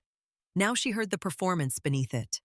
Nathaniel quietly studied her expression, watching, not interfering, trusting her to handle this herself. And suddenly, Tabitha realized how different real respect felt compared to control. Colby stepped closer. This doesn't have to become public. There it was. Reputation. Always reputation. Tabitha slowly stood. The entire room watched her. Her pulse remained strangely calm now, steady, like grief had burned fear out of her completely. You spent years convincing me I was too emotional to understand complicated things, she said quietly. Nobody moved. You made me feel unstable every time I questioned you. Colby's face tightened. Tabitha, no. Her voice sharpened for the first time, and the room felt it instantly. You lied about my identity. You stole from me. You cheated on me. And somehow, you still expected me to protect your image while you dismantled my life behind my back. Silence. Pure silence. Then Tabitha delivered the sentence that finally shattered whatever remained of his control. You mistook my kindness for dependence. Colby looked like she slapped him. Good. Because emotional bruises were the only kind he ever seemed to understand. Rebecca calmly closed the folders. Our legal team will now begin formal forensic review procedures. One board member cursed under his breath. Another looked physically ill. The company was imploding around them. And for the first time in years, Tabitha wasn't the one collapsing to hold everything together. Colby stared at her like he no longer recognized the woman standing in front of him. Maybe he didn't. Because the woman who once begged for his love would have protected him at the cost of herself. This version would survive him. Then Colby said the one thing that revealed who he truly was underneath everything. If you do this, he whispered harshly, you destroy both of us. Tabitha looked directly into his eyes and answered with terrifying calm. No, she said softly. You destroyed us all by yourself. The media storm started before Tabitha even left the building. By the time she stepped out of Mercer Strategic Development beside Rebecca and Nathaniel, reporters already crowded the sidewalk beneath gray Manhattan skies. Questions flew violently through the air. Mrs. Mercer, is it true your husband committed fraud? Did Colby Mercer steal from the Whitmore Trust? Are the affair allegations confirmed? Did you just take control of Mercer? Strategic camera flashes exploded non-stop. 3 weeks ago, Tabitha would have panicked, would have hidden, would have protected Colby instinctively. Now she simply kept walking. Nathaniel's security team created space around them while Rebecca calmly handled statements. No comment at this time. Inside the black SUV waiting at the curb, silence settled heavily the second the doors closed. Tabitha stared out the window as Manhattan blurred past in streaks of rain and steel. Her phone vibrated endlessly. Unknown numbers, news alerts, messages from friends, but only one notification made her chest tighten. Mom. Of course, Rebecca noticed instantly. You don't have to answer. But Tabitha already knew she would, because this had never only been about Colby. The poison started much earlier. Send me to the Butler house, she said quietly. Nathaniel turned toward her immediately. Tabitha, I need to finish this. His expression softened with concern. Not control. Concern. The difference still startled her sometimes. You don't owe her another confrontation today. No, Tabitha whispered. But I owe myself one. An hour later, she walked through the front doors of the Connecticut estate alone. The house looked exactly the same. Perfect flowers, perfect lighting, perfect expensive silence. But now all she saw were years of emotional manipulation hidden beneath polished surfaces. Evelyn stood waiting in the formal living room beside the fireplace. Elegant as always. Composed as always. Heartless as always. You embarrassed this family publicly, Evelyn said immediately. Not, are you all right? Not, how are you holding up reputation first? Always. Tabitha almost smiled, because for the first time in her life, her mother's priorities no longer hurt her. They exposed her. You're worried about embarrassment, Tabitha asked quietly. After everything you've done, Evelyn crossed her arms. Your husband's mistakes should have been handled privately. Stealing from me isn't a mistake. He was trying to save his company. Tabitha stared at her in disbelief. There it was again. Excuses for men. Cruelty toward everyone else. How long, Tabitha asked softly. Evelyn's eyes narrowed slightly. How long what? How long did you know Colby was using my trust? A pause. Tiny, but enough. For a while. Tabitha laughed once in disbelief. Not even shame, just inconvenience. You watched him destroy me. Oh, please. Evelyn rolled her eyes. You act like you're some helpless victim. The old wound opened instantly. That sentence had shaped Tabitha's entire life. Every time she cried too hard, needed comfort, asked questions, Evelyn always turned pain into weakness. But suddenly, Tabitha saw something she never noticed before. Her mother sounded defensive. Not powerful. Defensive. Interesting. You told Nathaniel I died, Tabitha said quietly. For the first time, Evelyn hesitated longer. I did what I needed to do. Why? Because men like Nathaniel Whitmore ruin lives. Tabitha shook her head slowly. No. Men like Colby do. That landed harder than expected. Evelyn's face sharpened instantly. You think Nathaniel is some noble savior? You have no idea who these wealthy men really are, and yet you spent your entire life chasing them. Silence. A dangerous silence, because that one hit. Tabitha moved closer slowly. Harrison loved you, she whispered. Nathaniel loved you too, and you used both of them. Evelyn's composure cracked slightly for the first time. You know nothing about sacrifice. No, Tabitha said softly. I know too much about it. Harrison sacrificed everything for you, and you still treated him like he was temporary. Pain flickered briefly across Evelyn's face, gone almost immediately. But Tabitha saw it. Good. You want to know the truth? Evelyn snapped suddenly. Your father. Harrison was my father. The interruption came sharp enough to stun even Evelyn silent. Tabitha's voice trembled now. Not with fear, emotion. Do not stand in this house he paid for and reduce him to biology. The room went still, because that was Harrison's real victory. Not money, not legacy. Love. A kind of love Evelyn never understood because she only valued things she could control. Evelyn looked away first. That had never happened before. Then her expression hardened again. You sound just like him. Tabitha smiled sadly. Thank God. The words sliced deeper than yelling ever could. Evelyn physically flinched. Interesting. So somewhere underneath all that ice, she knew what she destroyed. Tabitha slowly removed several documents from her bag and placed them on the coffee table.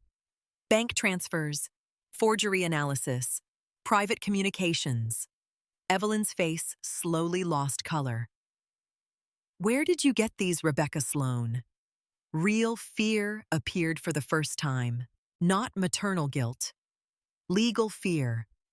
There are enough documents here to support fraud charges, Tabitha said quietly. Evelyn immediately recovered into anger. You would send your own mother to prison. There it was, the final manipulation. Blood obligation. Family guilt. The same chains Evelyn used her entire life. But Tabitha wasn't trapped inside them anymore. You stole from me, she whispered. You lied about my father. You let my husband manipulate me for years. And somehow, you still think motherhood protects you from consequences. Evelyn's eyes flashed. I gave birth to you. The sentence hung heavily in the room. Then Tabitha answered with devastating calm. And Harrison raised me. Silence. Pure silence. Because both women knew which mattered more. Tears suddenly filled Evelyn's eyes. Real tears. Tabitha froze instinctively. Her entire childhood conditioned her to rush toward her mother's emotions. Comfort her. Fix things. But Rebecca's earlier words echoed sharply inside her mind. Empathy makes control easier. Evelyn's voice broke softly. I was scared. Tabitha remained still. Of what? That if Nathaniel knew about you, he'd take you away. The confession stunned her, not because it justified anything, because it sounded almost human, almost vulnerable. Evelyn looked down, shakily. Harrison offered stability. Nathaniel offered chaos. I chose security, and then spent 30 years making everyone else pay for it. Evelyn started crying harder now. I never meant for things to go this far. But Tabitha finally understood something important. Intentions didn't erase damage, and tears didn't automatically equal accountability. For years, she confused guilt with change. Not anymore. You still protected Colby even after you knew what he was doing, Tabitha said quietly. Evelyn wiped angrily at her tears. Because once the truth came out, everything started collapsing. Exactly. Everything. The lies, the manipulation, the carefully curated image. Tabitha suddenly saw her mother clearly for the first time in her life. Not evil, cowardly. A woman so terrified of losing control that she destroyed everyone around her, trying to maintain it. And somehow, that realization healed something inside Tabitha instead of hurting more. Because Evelyn's cruelty stopped feeling personal. It was never about Tabitha being unlovable. Her mother simply didn't know how to love without fear. Tabitha picked up her purse slowly. Evelyn looked up immediately. Where are you going? Home. Not this house. Not this version of herself. Forward. You have two choices, Tabitha said calmly. Evelyn stiffened. You cooperate fully with the investigation, or Rebecca files criminal charges. Real panic flashed openly now. You wouldn't. Tabitha looked directly into her mother's eyes, and for the first time in her entire life, Evelyn looked intimidated by her daughter. Yes, Tabitha said softly. I would. The first time Tabitha visited Harrison's grave after everything exploded, she went alone. No reporters, no lawyers, no family, just silence. Late autumn wind moved softly through the cemetery trees, while gray clouds stretched across the Connecticut sky. The grass was still damp from early morning rain, and the world felt strangely quiet, in a way Manhattan never did. Tabitha stood in front of the polished headstone for several minutes before speaking. "I think you knew this would happen," she whispered. The words disappeared into cold air. She looked down at the flowers in her hands. White lilies.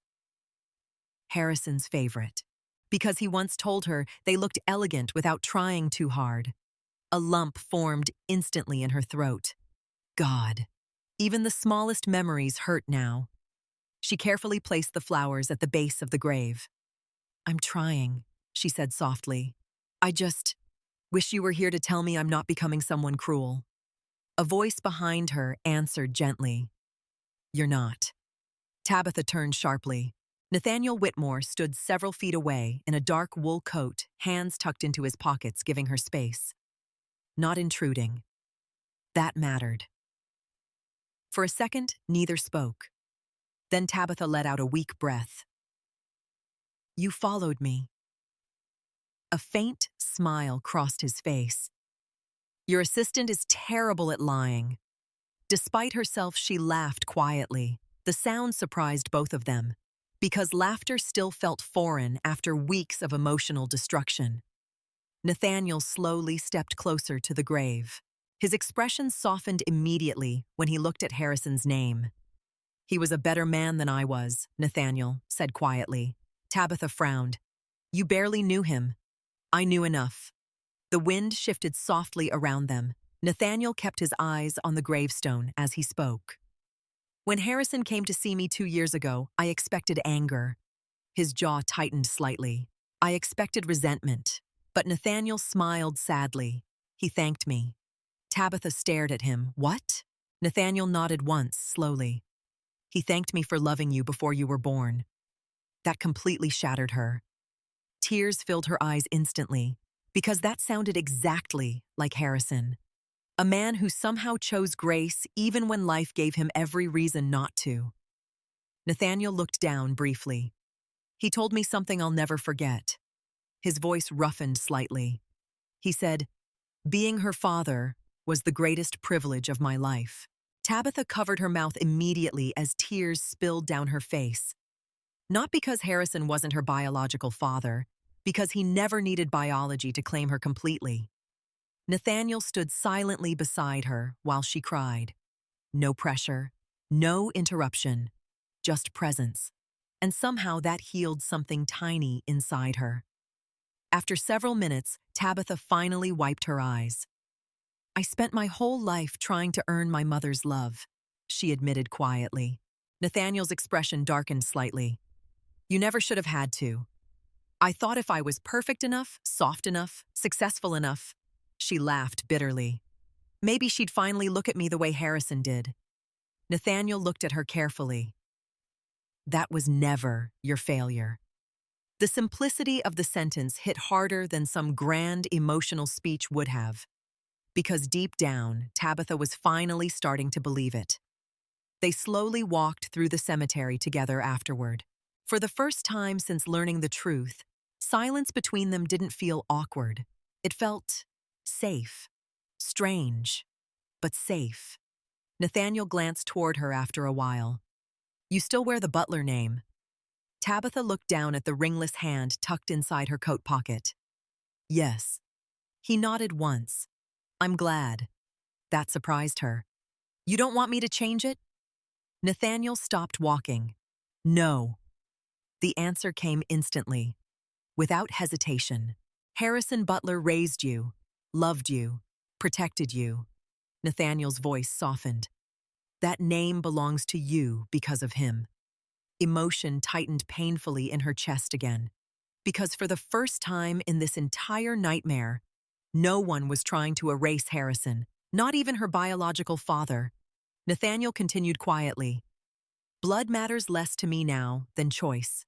Choice. That word stayed with her. Harrison chose her. Every day.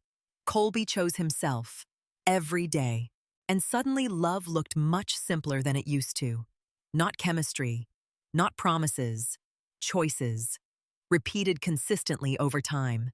Her phone buzzed softly in her coat pocket. Rebecca. Tabitha answered immediately. Hey. Rebecca's tone sounded cautious.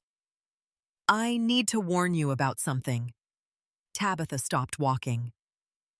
What happened? Colby's trying to negotiate privately before formal charges move forward.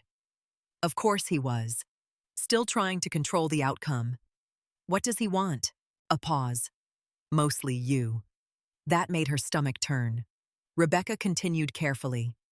He's claiming emotional distress, manipulation from Evelyn, financial desperation, excuses. Yes. Nathaniel quietly watched her expression while she listened. Rebecca lowered her voice slightly. There's more. Vanessa Kane left him yesterday. Tabitha blinked. What? She resigned publicly this morning and released a statement distancing herself from the investigation. Interesting. The mistress abandoned him the second consequences arrived. Part of Tabitha wanted to feel satisfaction. Instead, she mostly felt empty. Rebecca exhaled softly through the phone. He's spiraling, Tabitha. The old version of her would have panicked hearing that, would have rushed to stabilize him emotionally, fix him, protect him. Now, she just felt tired. I can't save him anymore, she whispered. Nathaniel looked away respectfully the moment he heard the emotion in her voice. Another small thing.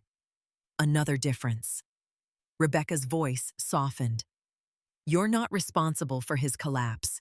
But God, after years of conditioning, it still felt like she was. After the call ended, Tabitha stared quietly across the cemetery. He's falling apart, she admitted softly. Nathaniel nodded once. People built on control usually do when they lose it. The truth of that settled heavily into her chest. Because Colby never expected her to stop protecting him. Not emotionally, not socially, not financially. And now he was discovering who he really was without someone constantly absorbing consequences for him. A cold wind moved through the trees again. Nathaniel glanced toward her carefully. There's something else I need to discuss with you. Tabitha looked up. The trust. He nodded. All remaining Whitmore assets legally connected to your name have now been fully transferred under your direct control. Her eyes widened slightly. That's a lot. Nathaniel almost smiled. Yes. Tabitha immediately shook her head. I don't want this to become transactional between us. Nathaniel's expression softened instantly. It won't. And somehow she believed him. Because unlike everyone else around her lately, Nathaniel wasn't trying to buy access to her. He was trying to return something stolen. That difference mattered too. As they reached the cemetery gate, Tabitha noticed headlights parked across the road. A black Mercedes. Familiar. Her stomach tightened instantly. Colby stepped out slowly into the cold afternoon rain. Unshaven, exhausted, destroyed. And for the first time since she met him, he looked like a man realizing love was not something he could negotiate back once he lost it.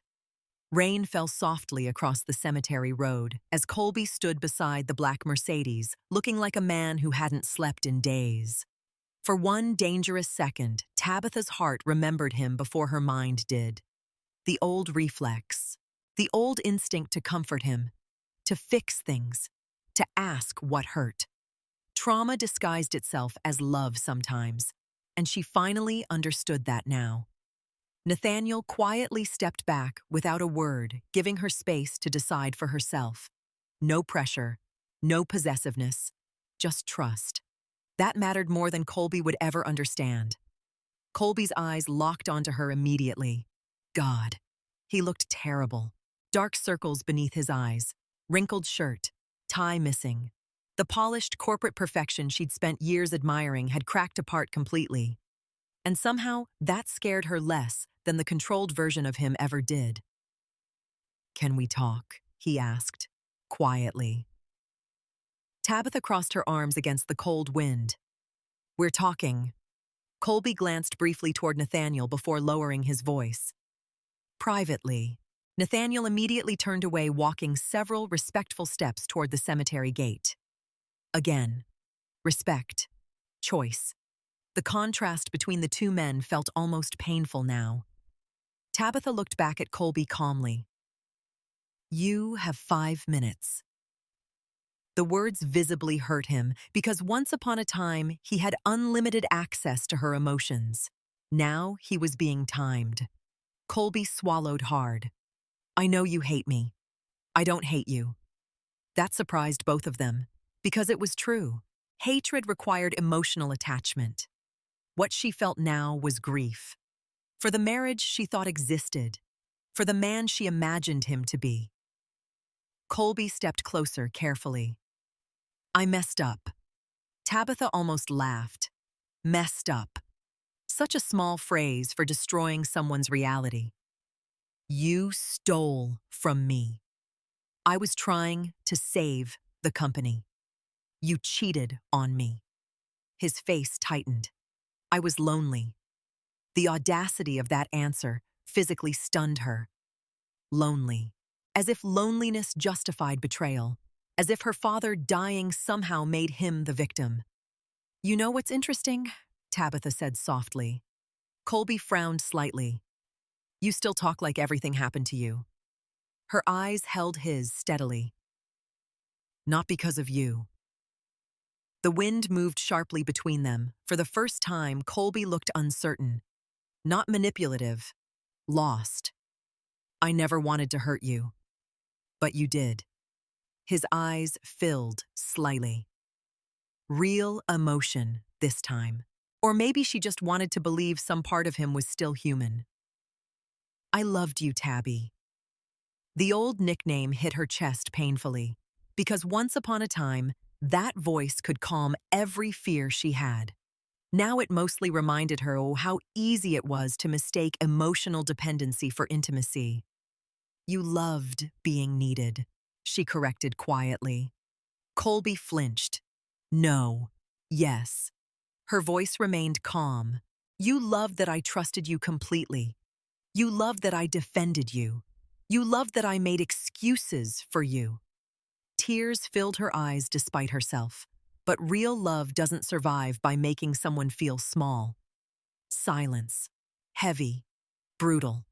Colby rubbed both hands across his face like he was trying to hold himself together physically. You think Nathaniel is better than me? Interesting. Not apology. Competition. Even now. This isn't about Nathaniel. Yes, it is. Bitterness cracked through his voice.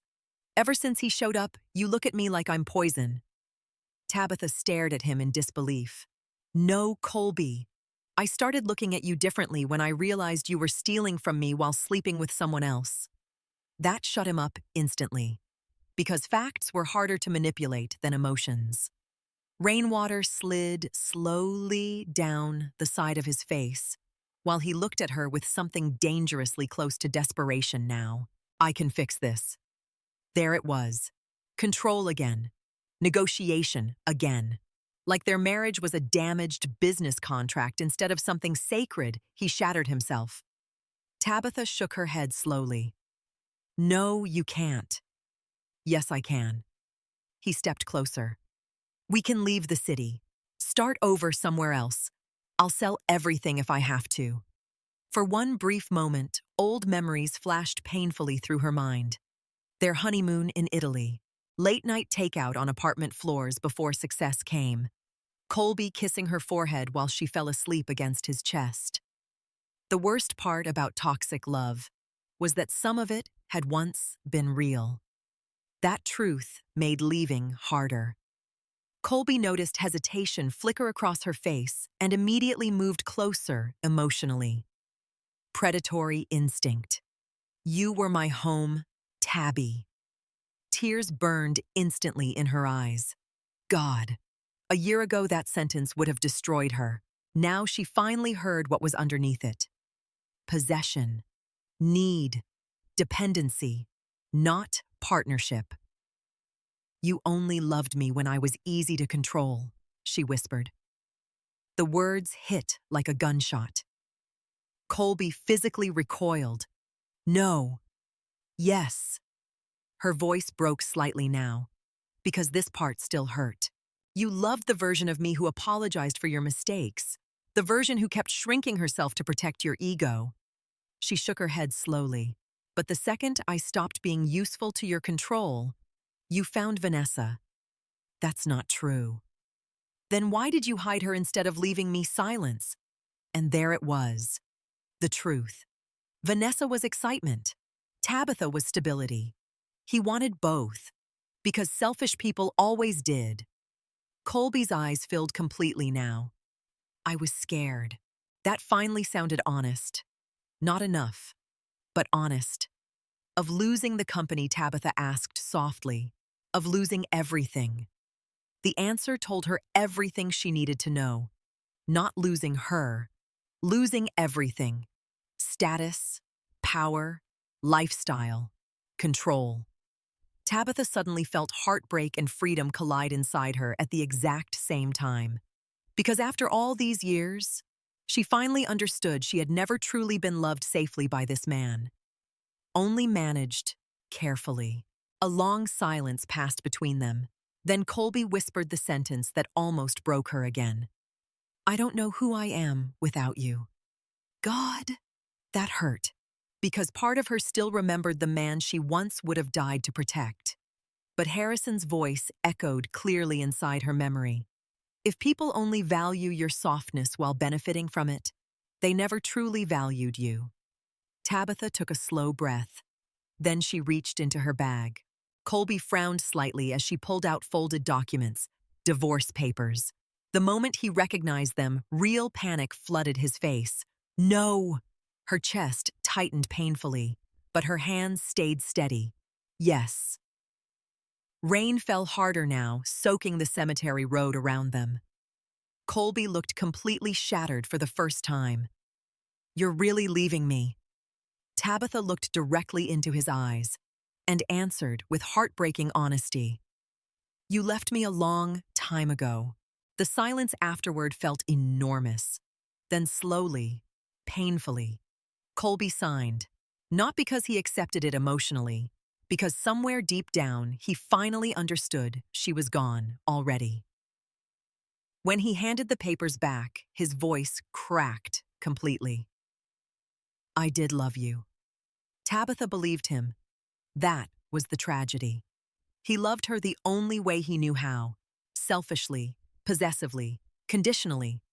But Harrison Butler had taught her something life-changing before he died. Love that costs your self-respect eventually becomes another form of grief. Tabitha carefully took the signed papers back. Then she stepped away from him. Not angrily, not dramatically, just finally free. As she walked toward Nathaniel waiting quietly near the cemetery gate, Colby's broken voice stopped her one last time. Tabby. She turned slightly. Rain soaked both of them now. Colby looked like a man watching his entire life disappear. And softly, almost gently, he asked, was any of it real to you? Tears filled her eyes instantly, because despite everything, that answer would always hurt. Yes, she whispered. That's why this destroyed me. Then she walked away. And this time, she didn't look back. 3 months later, the world finally stopped feeling like it was collapsing every morning. Not healed, not perfect, but quieter. Tabitha stood barefoot inside her new apartment, overlooking the Hudson River as early sunlight spilled across hardwood floors and half-unpacked boxes.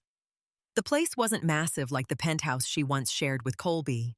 It wasn't decorated by designers.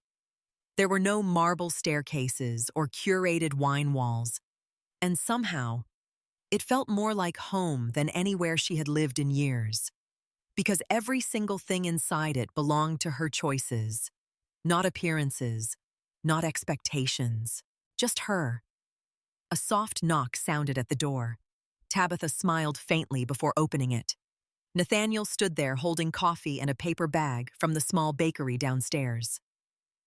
You still forget breakfast when you're working, he said.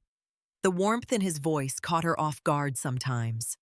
Not because it was dramatic, because it wasn't. Nathaniel never overwhelmed her emotionally, never demanded closeness, never tried to force a father-daughter relationship into existence overnight. He simply showed up consistently. And after everything she survived, consistency felt sacred. "You didn't have to bring food," she said softly. "Yes," he replied, calmly. "I did." That made her laugh quietly. Another thing healing gave back slowly, laughter that didn't hurt afterward. Nathaniel set the coffee down near her laptop while she reviewed foundation proposals scattered across the kitchen counter. The Harrison Butler Foundation. Even seeing the name still tightened her throat. Nathaniel noticed her expression immediately. "You're thinking too hard again. I want it to matter. It already does." Tabitha looked around the apartment thoughtfully. 3 months earlier, she thought losing her marriage would destroy her life completely. Instead, it stripped away everything fake enough to collapse under truth. Mercer Strategic Development officially removed Colby from leadership 6 weeks ago. Federal financial investigations were still ongoing.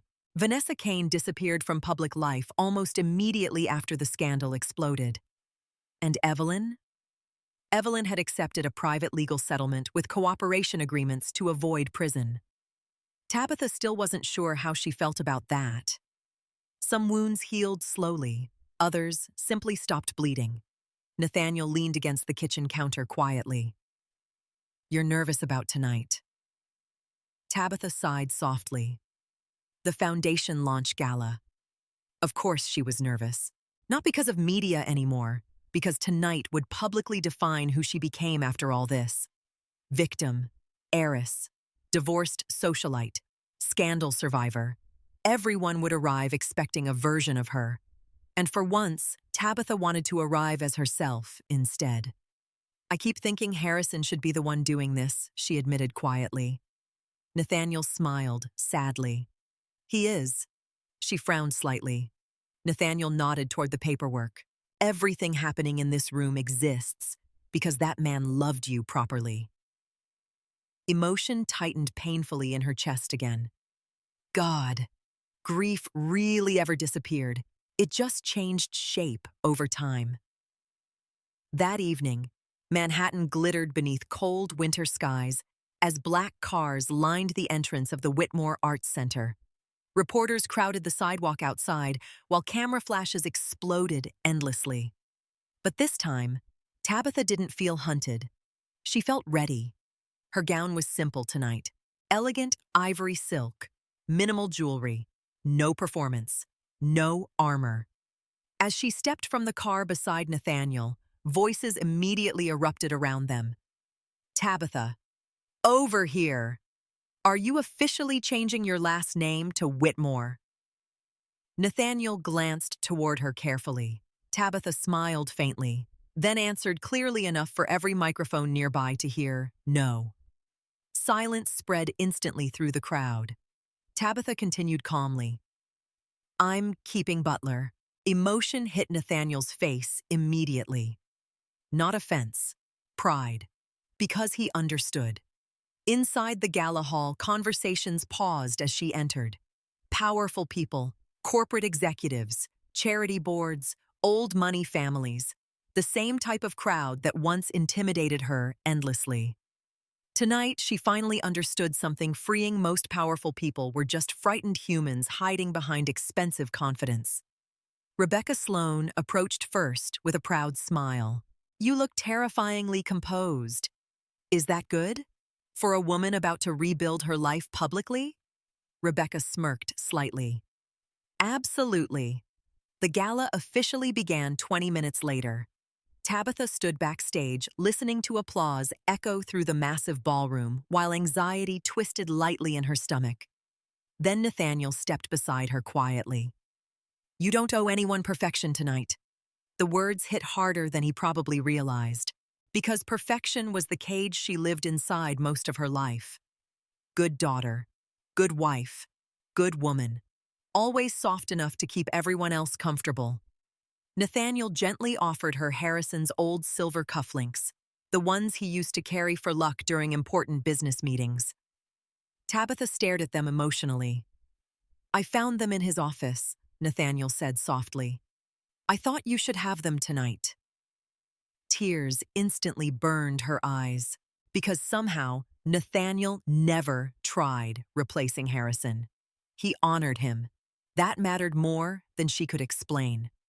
A moment later, the announcer called her name. The ballroom erupted into applause as Tabitha walked onto the stage.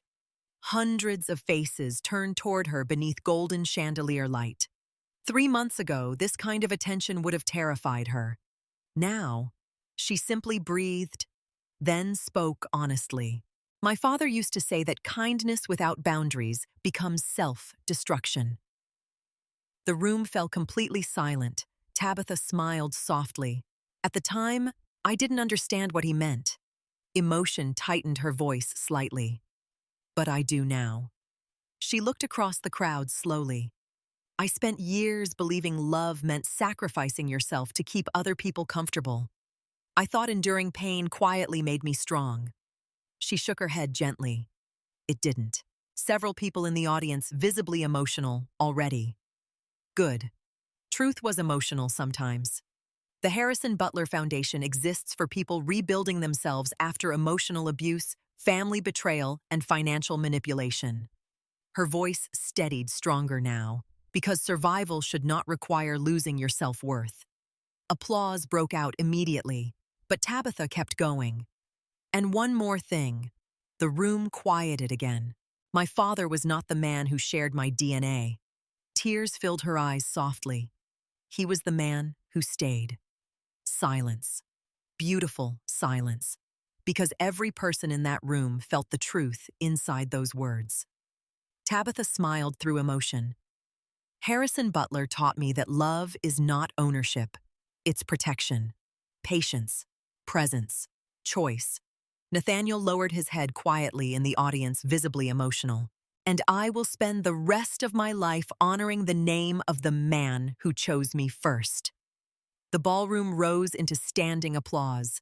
Not for scandal, not for gossip, for her. As Tabitha stepped away from the podium afterward, something inside her settled peacefully for the first time in months. Not revenge, not victory, identity. Later that night, after the guests disappeared and Manhattan quieted beneath snowfall, Tabitha returned home alone. A single envelope waited outside her apartment door. No return address.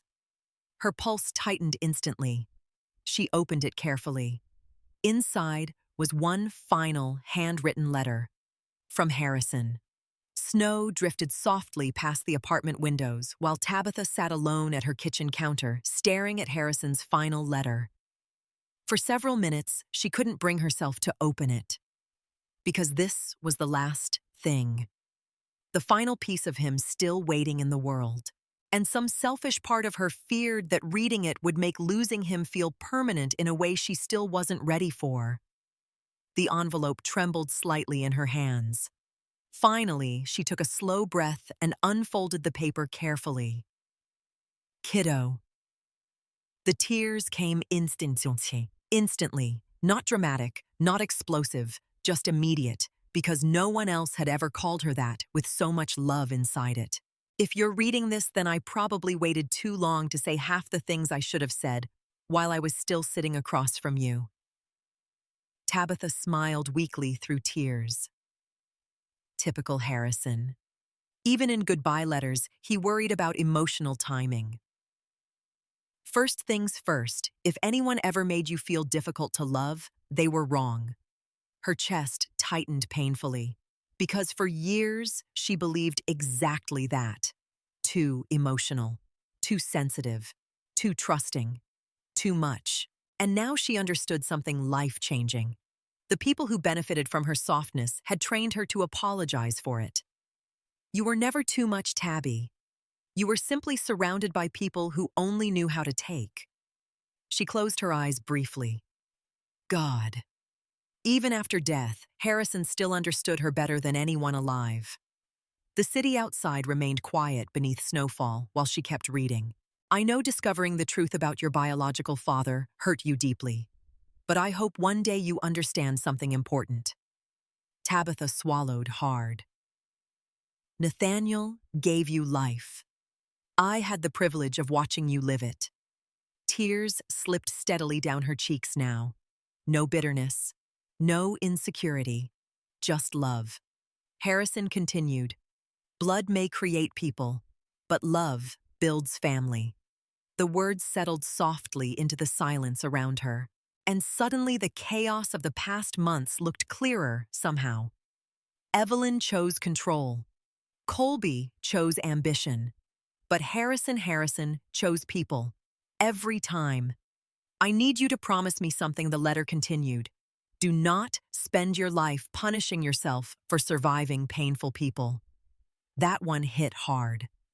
Because even now, some part of her still blamed herself for missing the signs, for loving Colby too blindly, for wanting her mother's affection too desperately. Harrison's handwriting slanted slightly shakier near the bottom of the page. "Kind women often think healing means learning how to give less love. It doesn't." Tabitha wiped tears from her face carefully. "It means learning where love is safe to place." The apartment went completely silent because suddenly everything clicked into place. Healing wasn't becoming colder. It wasn't becoming harder. It was finally understanding that boundaries and kindness could exist together. That self-respect was not cruelty.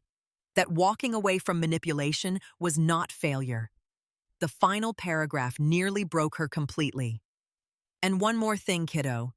You do not owe loyalty to people who only loved you when you were easy to control." A sob escaped her throat before she could stop it, because that sentence described her entire marriage perfectly, maybe even her entire childhood. At the very bottom of the letter, Harrison had added one final line in slightly faded ink. "You were my daughter in every way that ever mattered." Tabitha cried openly then, not the devastated grief that destroyed her after the funeral. Different. Cleaner, somehow. The kind of crying that happens when pain finally stops fighting acceptance. Hours later, just before sunset, she drove back to Connecticut alone.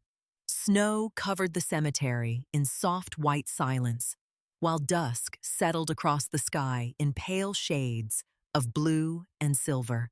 Tabitha walked slowly toward Harrison's grave, carrying the final letter against her chest. The cold bit through her coat, but she barely noticed. For a long moment, she simply stood there quietly. Then she smiled softly through tears. "You really loved me well," she whispered. Wind moved gently through the trees, and for the first time since his death, the grief didn't feel sharp. It felt warm, like memory instead of injury. Tabitha knelt carefully beside the grave and placed the final letter beneath the fresh lilies already resting there. "I spent so much of my life trying to become someone people wouldn't leave," she admitted quietly. "And you spent all those years trying to teach me that the right people stay." Her voice cracked slightly. "But I understand now." The snow continued falling softly around her. No reporters, no lawyers, no betrayal, just peace. Footsteps approached quietly behind her after several minutes. Tabitha glanced back. Nathaniel stood a respectful distance away, holding 2 cups of coffee. He didn't interrupt, didn't rush the moment, just waited. The ache in her chest softened again. Not replacement, never replacement, but something new, something healthy, something chosen, honestly. Tabitha stood slowly and brushed snow from her coat. Nathaniel handed her one of the coffees carefully. "You okay?" he asked, softly. She looked back at Harrison's grave one final time, then nodded. Yes. And for the first time, it was true. Not because life magically stopped hurting, not because betrayal disappeared, but because she finally understood that healing wasn't returning to who you were before pain. It was becoming someone who no longer abandoned herself to keep others comfortable. Nathaniel glanced toward the headstone quietly. he would be proud of you." Tabitha smiled, faintly. "I think he already was." Together, they walked slowly back toward the cemetery gates, while snow covered the world in silence behind them. And somewhere in that quiet, Tabitha realized something beautiful. She had spent her whole life terrified of being unwanted, only to discover that the most important love she ever received had never depended on blood perfection or obedience at all. Just presence, just choice, just staying. Before stepping through the cemetery gate, Tabitha looked back one last time at Harrison Butler's grave. Then softly, almost like a promise, she whispered, "You were my father in every way that mattered." And finally, she let herself walk forward. Sometimes the hardest truth in life is realizing that the people we love the most are not always the people who deserve unlimited access to our hearts. Tabitha spent years believing that being kind meant being patient with betrayal, forgiving manipulation, and sacrificing her own needs to keep everyone else comfortable. Like many people, she confused endurance with love. But the story of her life reminds us of something powerful. Real love should never require you to abandon yourselves. One of the deepest lessons in this story is that family is not defined by blood alone. Harrison Butler was not Tabitha's biological father, yet he became the greatest father she could have ever asked for because he chose her every single day. He protected her, believed in her, and loved her without conditions. In a world where so many relationships are based on control, appearances, or convenience, genuine love is revealed through consistency, sacrifice, and presence. Another painful but important lesson is that manipulation often hides behind familiarity. Toxic people rarely look dangerous at first. Sometimes they look like spouses, parents, or people we trust completely. They slowly teach us to doubt our feelings, silence our instincts, and apologize for needing respect. But healing begins the moment we stop shrinking ourselves to keep toxic people comfortable. Tabitha's journey was never really about revenge. It was about awakening, about finally understanding that boundaries are not cruelty. Walking away from betrayal is not weakness, and protecting your peace does not make you selfish. Most importantly, her story reminds us that being soft-hearted is not a flaw. Kindness is beautiful, but only when it is given to people who know how to protect it instead of exploit it. If this story touched your heart, let me know in the comments. What do you think hurts more, being betrayed by someone you love, or realizing they never loved you the way you deserved? And if you enjoy emotional storytelling about healing, betrayal, self-worth, and powerful new beginnings, don't forget to subscribe to the channel and turn on notifications for more stories like this. Your support truly means everything.